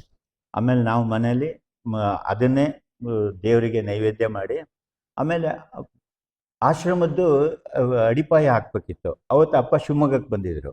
ಅವತ್ತು ಅದೇ ಪ್ರಸಾದ ಮಾಡಿಕೊಂಡು ಅಡಿಪಾಯಕ್ಕೆ ಆ ಬೆಲ್ಲ ಅವಲಕ್ಕಿನಲ್ಲೇ ಪ್ರಸಾದ ಮಾಡಿ ತಗೊಂಡೋಗಿ ಅಲ್ಲಿ ಬಂದಿದ್ದ ಭಕ್ತರುಗಳಿಗೆಲ್ಲ ಹಂಚಿದ್ವಿ. ಆಮೇಲೆ ಇದೇ ರೀತಿಯಲ್ಲಿ ಅಪ್ಪ ಒಂದು ಶಿವಮೊಗ್ಗದ ಆಶ್ರಮದ್ದು ಕೆಲಸ ನಡೀತಾ ಇತ್ತು. ಅವತ್ತು ಕಾರ್ಯಕ್ರಮ ಎಲ್ಲ ಇತ್ತು. ಜೋರು ಮಳೆ. ಅವಾಗ ಅಲ್ಲಿ ನಿಂತ್ಕೊಳ್ಳಿಕ್ಕೆ ಏನೂ ಜಾಗ ಇಲ್ಲ. ಅಲ್ಲಿ ಇನ್ನು ಆಶ್ರಮಗೆಲ್ಲ ಸುತ್ತಮುತ್ತ ಯಾವುದು ಮನೆಗಳಿರಲಿಲ್ಲ. ಸೊ ಜೋರು ಮಳೆ ವಾತಾವರಣ ಬಂತು. ಈಗ ಮಳೆ ಬರುತ್ತಪ್ಪ, ನೀವು ಎಲ್ಲರೂ ಆ ಕಡೆ ಹೋಗಿ ನಿಲ್ಲೋಣ ಅಂತ ನಮ್ಮಲ್ಲಿ ಯಾರೋ ಹೇಳಿದರು. ಏನು ಬೇಡ ಸುಮ್ಮನಿರಪ್ಪ ಅಂತೇಳಿ ನಮ್ಮ ಆಶ್ರಮದ ಹಿಂದೆ ಒಂದು ಔದುಂಬರದ ಮರ ಇದೆ, ಅಲ್ಲೋಗಿ ಎಲ್ಲರೂ ಅಪ್ಪ ಏನೇನೋ ಹೇಳ್ತಾ ಇದ್ರು. ಅಪ್ಪ ಒಂದ್ಸರಿ ನೋಡಿದ್ರು. ನೋಡಿದ ತಕ್ಷಣ ಇನ್ನೊಂದು 5 ನಿಮಿಷಕ್ಕೆ ಸ್ವಲ್ಪನೂ ಮೋಡ ಇಲ್ಲ, ಮಳೆನೂ ಬರಲಿಲ್ಲ. ಮತ್ತು ಎಲ್ಲ ಕಾರ್ಯಕ್ರಮನೂ ತುಂಬ ಚೆನ್ನಾಗಾಯಿತು. ಹೀಗೆ ಅಪ್ಪ ತುಂಬ ವಿಶೇಷವಾಗಿ ನಮಗೆ ಅನುಭವಗಳನ್ನು ಕೊಟ್ಟಿದ್ದಾರೆ. ಮತ್ತೆ ಈ ಪವಾಡಗಳನ್ನು ತೋರಿಸಿದ್ದಾರೆ. ಮತ್ತೆ ಗುರುಗಳ ಹತ್ರ ಹೇಗೆ ನಡ್ಕೋಬೇಕು ಅನ್ನೋದನ್ನ ಹೇಳಿದ್ದಾರೆ. ಮೊದಲು ನಾವೆಲ್ಲ ಬರೀ ಅಲ್ಲೋಗಿ ದೇವ್ರ ಪೂಜೆ ಮಾಡಿದ್ರೆ ಮಾತ್ರ ಗುರು ಒಲಿತಾನೆ ಅಂತೇಳಿ, ನಮಗೆ ಮಾಯಣ್ಣ ಅಂತ ಒಬ್ಬರಿದ್ರು, ಇಲ್ಲಿ ಕೊಟ್ಟಿಗೆ ನೋಡ್ಕೊತಾ ಇದ್ರು. ಅವರು ಪೂರ್ತಿ ನನಗೆ ಹೇಗೆ ಗುರು ಹತ್ರ ಇರಬೇಕು ಅನ್ನೋದನ್ನ ಮಾಯಣ್ಣನವರು, ಅವರು ಅಪ್ಪನ ಹಿಂದಿಂದನೂ ಭಕ್ತರವರು, ಅವ್ರು ಹೇಳ್ಕೊಟ್ಟಿದ್ದು. ನೀನು ಅಲ್ಲೋಗಿ ಏನು ಭಜನೆ ಮಾಡ್ಕೊಂಡು ಭಜನೆ ಮಾಡಕ್ಕೆ ಜನ ಇದ್ದಾರೆ, ಅಲ್ಲಿ ಪೂಜೆ ಮಾಡೋಕ್ಕೂ ಜನ ಇದ್ದಾರೆ, ಇಲ್ಲಿ ಭಕ್ತರು ಬರ್ತಾರಲ್ಲ, ಆವಾಗ ಇಲ್ಲೆಲ್ಲ ತುಂಬ ಕಲ್ಲು ಮುಳ್ಳು ಎಲ್ಲ ಇತ್ತು. ಆ ಬರೋ ಭಕ್ತರಿಗೆ ಮುಳ್ಳು ಚುಚ್ಚಬಾರ್ದು, ಅದು ಭಗವಂತನ ಸೇವೆ, ಆ ರೀತಿ ಮಾಡೋಣ ಅಂತೇಳಿ ನನಗೆ ಸೇವೆನ ನನಗೆ ಹೇಳಿ ಯಾವ ರೀತಿ ಮಾಡಬೇಕು ಅಂತೇಳಿ. ಬರೀ ಪೂಜೆ ಮಾಡಿದ್ರೆ ಸೇವೆ ಅಲ್ಲ, ಇದು ಭಗವಂತನ ಸೇವೆ ಅಂದರೆ ಬರೋ ಭಕ್ತರುಗಳು ಇಲ್ಲಿ ನೊಂದ್ಕೊಂಡು ಹೋಗ್ಬಾರ್ದು, ಅವರು ಬರಬೇಕು ಅಂತೇಳಿ ಎಲ್ಲ ಆ ಕಲ್ಲು ಮುಳ್ಳು ಇದನ್ನೆಲ್ಲ ತೆಗೆಸಿ, ಆವಾಗೆಲ್ಲ ಈ ಹಸುವಿನ ಸಗಣಿಯಿಂದ ಸಾರಿಸಿ ರಂಗೋಲಿ ಹಾಕಿ ಬರೋ ಭಕ್ತರಿಗೆ ಇಲ್ಲೇ ಸಿಗೋಂಥ ಕಾಡು ಹೂಗಳನ್ನೆಲ್ಲೇ ಅಲಂಕಾರ ಮಾಡಿ ಬರೋ ಭಕ್ತರು ಖುಷಿಯಿಂದ ಹೋಗ್ಬೇಕು. ಆ ರೀತಿಲಿ ಅದನ್ನೆಲ್ಲ ಮಾಡೋದನ್ನ ನಮಗೆ ಗುರುಗಳು ಅವ್ರ ಮುಖಾಂತರ, ಮತ್ತೆ ನಮ್ಮ ಸಾಯಂದೇವ ಅವರು ಇದಾರಲ್ಲ ಅವ್ರ ಮುಖಾಂತರ ಗುರುಗಳ ಹತ್ರ ಹೇಗೆ ನಡ್ಕೋಬೇಕು, ಹೇಗೆ ಇರಬಾರ್ದು, ಹೇಗೆ ಇರಬೇಕು, ಎರಡನ್ನೂ ಹೇಳ್ಕೊಟ್ರು ತುಂಬಾ ಜನ ಭಕ್ತರುಗಳಿಗೆ. ಅದನ್ನ ಅವ್ರು ಹೇಳ್ಕೊಟ್ಟಿದ್ದನ್ನ ನಾನು ಕೆಲವರಿಗೆಲ್ಲ ನಮ್ಮಲ್ಲಿ ಗುರುಗಳ ಹತ್ರ ಹೀಗೆ ಇರಬೇಕು ಅನ್ನೋದನ್ನ ನಾನು ಅವ್ರಿಗೆ ತಿಳಿಸಿದ್ದೀನಿ. ಹಾಗೆ ಇರಕ್ಕೆ ಪ್ರಯತ್ನ ಪಟ್ಟಿದ್ದೀವಿ. ಇನ್ನು ಸಾಮದೇವ್ ಹತ್ರ ಏನ್ ತಿಳಿಸ್ಕೊಟ್ಟಿದ್ದಾರೆ ಅವರು? ಸಾಮದೇವ ತುಂಬಾ ಇದ್ದಾರೆ ಗುರುಗಳ ಹತ್ರ ಹೋಗಿ ಯಾವ ರೀತಿಯಲ್ಲಿ ಮಾತಾಡ್ಬೇಕು. ಮೊದ್ಲೆಲ್ಲ ನಮ್ಗೆ ಗುರು ಅನ್ನೋದೇ ನಮ್ಗೊಂದು ಗೊತ್ತಿರ್ಲಿಲ್ಲ. ಸುಮ್ನೆ ಯಾರ ಜೊತೆ ಹೋದಾಗ ಹೇಗ್ ಬೇಕಾದಾಗ ಹೈ ಪಿಚ್ಚಲ್ಲಿ ಮಾತಾಡೋದು, ಅಥವಾ ಇನ್ಯಾವುದೋ ರೀತಿಯಲ್ಲಿ ಮಾಡೋದು. ಆವಾಗ ಆಮೇಲೆ ಸಮಯ ಸಂದರ್ಭ ನೋಡದೆ ಮಾತಾಡೋದು, ಅದನ್ನೆಲ್ಲ ನೋಡ್ಬೇಕು. ಗುರು ಹತ್ರ ಸೂಕ್ಷ್ಮತೆ ಬೆಳೆಸ್ಕೋಬೇಕು. ಆಮೇಲೆ ಗುರುವಿನ ಮನಸ್ಸಿನ ಅರ್ಥ ಕೆಲಸ ನಾವು ಮಾಡಬೇಕು. ಗುರುನೇ ಎಲ್ಲ ಹೇಳ್ಬಾರ್ದು, ಆ ಗುರುಗೆ ಏನ್ ಬೇಕು ಅನ್ನೋದು ಅರ್ಥ ನಾವು ಸೇವೆ ಮಾಡಬೇಕು ಅಂತೇಳಿ. ಗುರುವಿನ ಮನಸ್ಸಿನ ಮುಖೇನ ಅಂದ್ರೆ ಅವರನ್ನ ನಾವು ಸೂಕ್ಷ್ಮ ರೀತಿಯಿಂದ ಅವರಿಗೆ ಏನು ನಾವು ಅವರೊಂದಿಗೆ ನಾವು ಹೇಗೆ ಇರ್ಬೇಕು, ಮತ್ತೆ ಯಾವ ರೀತಿ ನಾವು ತಿದ್ಕೋಬೇಕು. ಹೌದು, ತಿದ್ಕೋಬೇಕು. ಯಾವ ರೀತಿ ಸೇವೆ ಮಾಡೋದಾದ್ರೂ ಎಲ್ಲದನ್ನು ಗುರುನೇ ಹೇಳಿ ಮಾಡಿಸೋದಲ್ಲ. ಅಲ್ಲಿಗೆ ಏನ್ ಬೇಕಾಗುತ್ತೆ ಅನ್ನೋದನ್ನ ಗುರುನು ಹೇಳದೆ ಇದ್ದಂಗೂ ಅದನ್ನ ಸೇವೆ ಮಾಡಬೇಕು, ಅದನ್ನ ನೋಡಿ ಸೇವೆ ಮಾಡಬೇಕು ಅನ್ನೋದನ್ನೆಲ್ಲ ನಮ್ಗೆ ಹೇಳ್ಕೊಟ್ಟಿದ್ದಾರೆ. ಅಣ್ಣ, ನಿಮ್ಗೆ ಇನ್ನೊಂದು ನಾನು ಹೇಳೋದ್ ಮರ್ತೆ, ನೀವು ಕೇರಳದಿಂದ ಅಮಿತಾನಂದ ಸ್ವಾಮೀಜಿ ಅವ್ರ ಅದೇ ಇದ್ರಲ್ಲಿ ಬಂದಿದ್ರು ಅಂತ ಹೇಳಿದ್ರಿ. ಅದೇನಾದ್ರೂ ಪ್ರಸಂಗ ಅಂದ್ರೆ ನಿಮಗೆ ನೆನಪಾಗಿರುವಂತದ್ದು ಏನಾದ್ರೂ ವಿಶೇಷವಾಗಿ ಇದೆಯಾ? ಆವಾಗ ಅಪ್ಪಾಜಿಯೊಟ್ಟಿಗೆ ಅಮಿತಾನಂದ ಸ್ವಾಮೀಜಿ ಅವರೊಟ್ಟಿಗೆ ನೆನಪಾಗ್ತಾ ಇದೆಯಾ? ಹಂಚ್ಕೊಳ್ಬಹುದಾದಂತ ಪ್ರಸಂಗ ತುಂಬಾನೇ ಇದೆ. ಅಮಿತಾನಂದ ಸ್ವಾಮೀಜಿ ಅವರು ನನಗೆ ಅವಾಗ ಹೊಸದಾಗಿ ಗುರು ಬಗ್ಗೆ ತಿಳ್ಕೊಳ್ತಾ ಇದ್ದೆ. ಅವಾಗ ನಾನು ಪುಸ್ತಕಗಳೆಲ್ಲ ಅವರು ತುಂಬಾನೇ ಅವರು ಅಮೆರಿಕಾದೆಲ್ಲ ಪ್ರವಚನ ಮಾಡ್ತಾ ಇದ್ರು. ಅವ್ರ ಹತ್ರ ತುಂಬ ಪುಸ್ತಕಗಳು ಇತ್ತು. ಹಾಗಾಗಿ ನಾನು ಅವ್ರಿಗೆ ಒಂದ್ಸರಿ ಕೇಳಿದೆ, ಸ್ವಾಮೀಜಿ, ನನಗೆ ಈ ಥರ ಗುರು ಬಗ್ಗೆ ಅಥವಾ ಅವಧೂತರುಗಳ ಬಗ್ಗೆ ಅಥವಾ ಈ ಜ್ಞಾನ ಸಂಪಾದನೆ ಮಾಡ್ಕೊಳ್ಳೋ ಬಗ್ಗೆ ನನಗೆ ಪುಸ್ತಕಗಳನ್ನು ಕೊಡಿ, ಯಾವುದಾದ್ರು ಪುಸ್ತಕಗಳನ್ನು ಕೊಡಿ ಅಂತ ಹೇಳಿ. ಅವ್ರು ನನಗೆ ಒಂದೇ ವಾಕ್ಯ ಹೇಳಿದ್ದು, ನೀನು don't read any book, just follow what ಅಪ್ಪ ಸೇಸ್.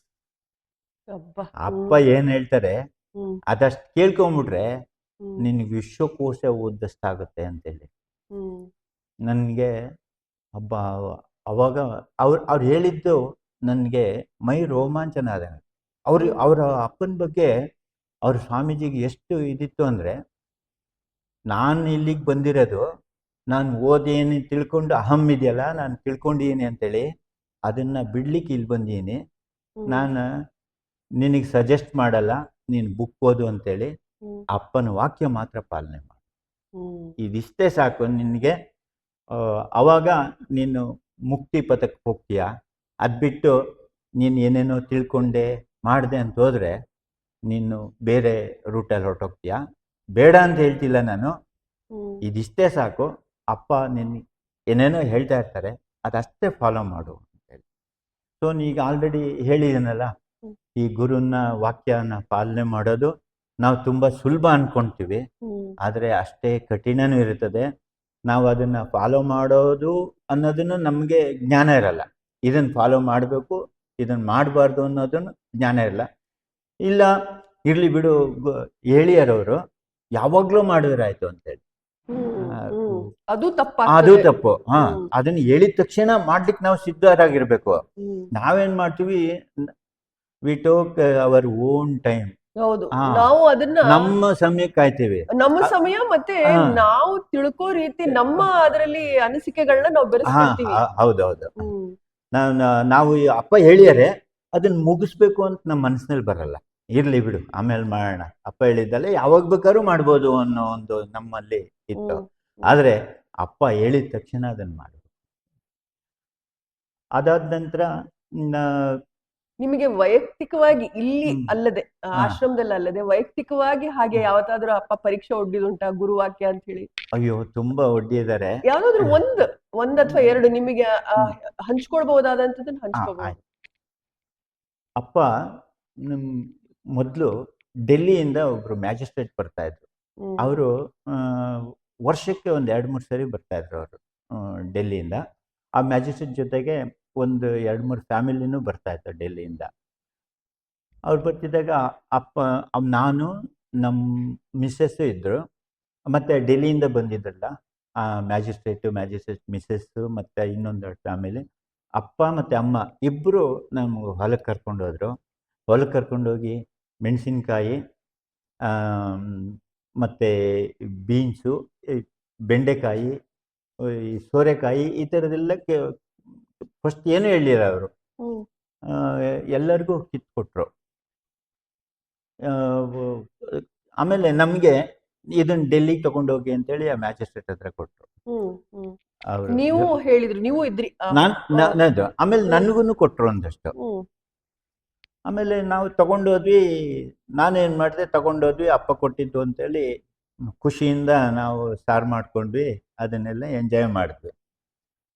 1 ವೀಕ್ ಆದಮೇಲೆ ನಮಗೆ ಡೆಲ್ಲಿಯಿಂದ ಮೆಸೇಜ್ ಬಂತು. ನಾನು ನೆಕ್ಸ್ಟ್ ವೀಕ್ ಇಲ್ಲಿಗೆ ಬಂದೆ. ಅವಾಗ ನಾನು ಇದ್ದಾಗ್ಲೇ ಡೆಲ್ಲಿಯಿಂದ ಫೋನ್ ಮಾಡಿದ್ರು. ಅವಾಗ ಲ್ಯಾಂಡ್ಲೈನ್ ಅಷ್ಟೇ ಇದ್ದದ್ದು. ಫೋನ್ ಮಾಡಿದ್ರು. ಅಲ್ಲಿಗೆ ಅವ್ರು ಬಂದಿದ್ರಲ್ಲ ಲೇಡಿ, ಅವ್ರು ಹೇಳ್ತಾ ಇದ್ರು, ಡೆಲ್ಲಿನಲ್ಲಿ ಒಬ್ಬರ ಮನೆಗೂ 30 ಕಿಲೋಮೀಟ್ರ್ 25 ಕಿಲೋಮೀಟ್ರ್ ಈ ಥರ ಒಬ್ಬೊಬ್ಬರ ಮನೆಗೂ ದೂರ ಇದೆ. ಆದರೆ ಅವ್ರು ಅದನ್ನು ತಗೊಂಡೋಗಿ, ಇಲ್ಲಿಂದ ತಗೊಂಡೋಗಿದ್ದು ಮೆಣಸಿನ್ಕಾಯಿ ಬೆಂಡೆಕಾಯಿನ ಒಬ್ಬೊಬ್ರ ಮನೆಗೆ 2-3 ಬರುತ್ತಲ್ಲ, ಅದನ್ನ ತಗೊಂಡೋಗಿ ಇದು ಗುರುಗಳು ಕೊಟ್ಟಿದ್ದು ಅಲ್ಲಿಂದ ಅಂತೇಳಿ ತಗೊಂಡೋಗಿ ಅವ್ರ ಮನೆಗೆ ಎಲ್ಲ ಡಿಸ್ಟ್ರಿಬ್ಯೂಟ್ ಮಾಡಿದ್ರು. ಆದರೆ ನಾನು ಅಕ್ಕಪಕ್ಕದ ಮನೆಗೆ ಬೇರೆಯವ್ರು ಕೊಡ್ಲಿಲ್ಲ, ನಾನು ತಿಂದೆ. ಅಂದ್ರೆ ಅವರು ಗುರುನ ಹೇಗೆ ಅವ್ರು ಟ್ರೀಟ್ ಮಾಡ್ತಾರೆ, ನಾವು ಎಷ್ಟು ಗುರುನ ಏನು ಅರ್ಥ ಮಾಡ್ಕೊಳ್ಳಿ. ಕೊಟ್ಟಿದ್ದು ನಾವು ಬರೀ ಸ್ವಾರ್ಥಕ್ಕಷ್ಟೇ ತಿನ್ಬೇಕು ಅಂತೇಳಿ. ಇದು ಒಂದ್ಸರಿ ಆಯ್ತಾ. ಇನ್ನೊಂದ್ಸರಿ ನಮ್ಗೆ ಅಮ್ಮ ಒಂದು ಚೀಲ ಕಡಲೆಕಾಯಿ ಕಟ್ಟಿ, ತಗೊಳಪ್ಪ ತಗೊಂಡೋಗಿ ಶಿವಮೊಗ್ಗಕ್ಕೆ ಅಂತ ಕೊಟ್ಟರು. ನಾವೇನು ಮಾಡಿದ್ವಿ, ಆ ಮೆಣಸಿನ್ಕಾಯಿ ಜ್ಞಾಪಕ ಆಯ್ತಲ್ಲ, ನಮ್ಮ ಆಶ್ರಮಕ್ಕೆ ಬರ್ತಿದ್ದರು ಮೇಯ್ನ್ ಯಾರು ಇದ್ರು 4-5 ಫ್ಯಾಮಿಲಿ ಕೊಡೋದು ಅಂತೇಳಿ, ರಾಧಾಕೃಷ್ಣ, ರಮೇಶ್, ಬಸವರಾಜ್, ಇವ್ರಿಗೆಲ್ಲ ಕೊಡೋದು ಅಂತೇಳಿ ನಾನು ಮಾಡಿದೆ. ಆದರೆ ನಾನು ಕೊಡಲಿಲ್ಲ, ಅವ್ರಿಗೆ ಮನೆಗೆ ಕರ್ಸ್ಕೊಂಡೆ, ಬರ್ರಿ ಹಿಂಗೆ ಕೊಟ್ಟಿದ್ದಾರೆ ಅಂತೇಳಿ. ಅವ್ರಿಗೆ ಸ್ವಲ್ಪ ಕೊಟ್ಟು ನಾನು ಇಟ್ಕೊಂಡೆ. ಆವಾಗ ನನಗೆ ಗೊತ್ತಾಯ್ತು ಎಷ್ಟು ಸ್ವಾರ್ಥಿಗಳು. ಆಮೇಲೆ ಗುರು ಕೊಟ್ಟಿದ್ದನ್ನ ನಾವು ಅಷ್ಟೊಂದು ಭಕ್ತರಿಗೆ ಹಂಚಲಿಕ್ಕೆ ನಾವು ಟೈಮ್ ಇಲ್ಲ, ಇದನ್ನೆಲ್ಲ ನೋಡ್ತೀವಿ. ಆದರೆ ಆ ಗುರು ಕೊಟ್ಟಿದ್ದು ಪ್ರಸಾದ ಅಂತೇಳಿ ಅವ್ರು ಕಾಯ್ತಿರ್ತಾರೆ, ಅದನ್ನ ಭಕ್ತಿಯಿಂದ ಕೊಡಬೇಕು ಅನ್ನೋ ಒಂದು ಇದನ್ನ ನಾನು ತಪ್ಪಾದ್ಮೇಲೆ ಗೊತ್ತಾಯ್ತು. ಇಲ್ಲ, ನಾನು ಮನೆಗೆ ತಗೊಂಡೋಗಿ ಕೊಡಬೇಕಿತ್ತು.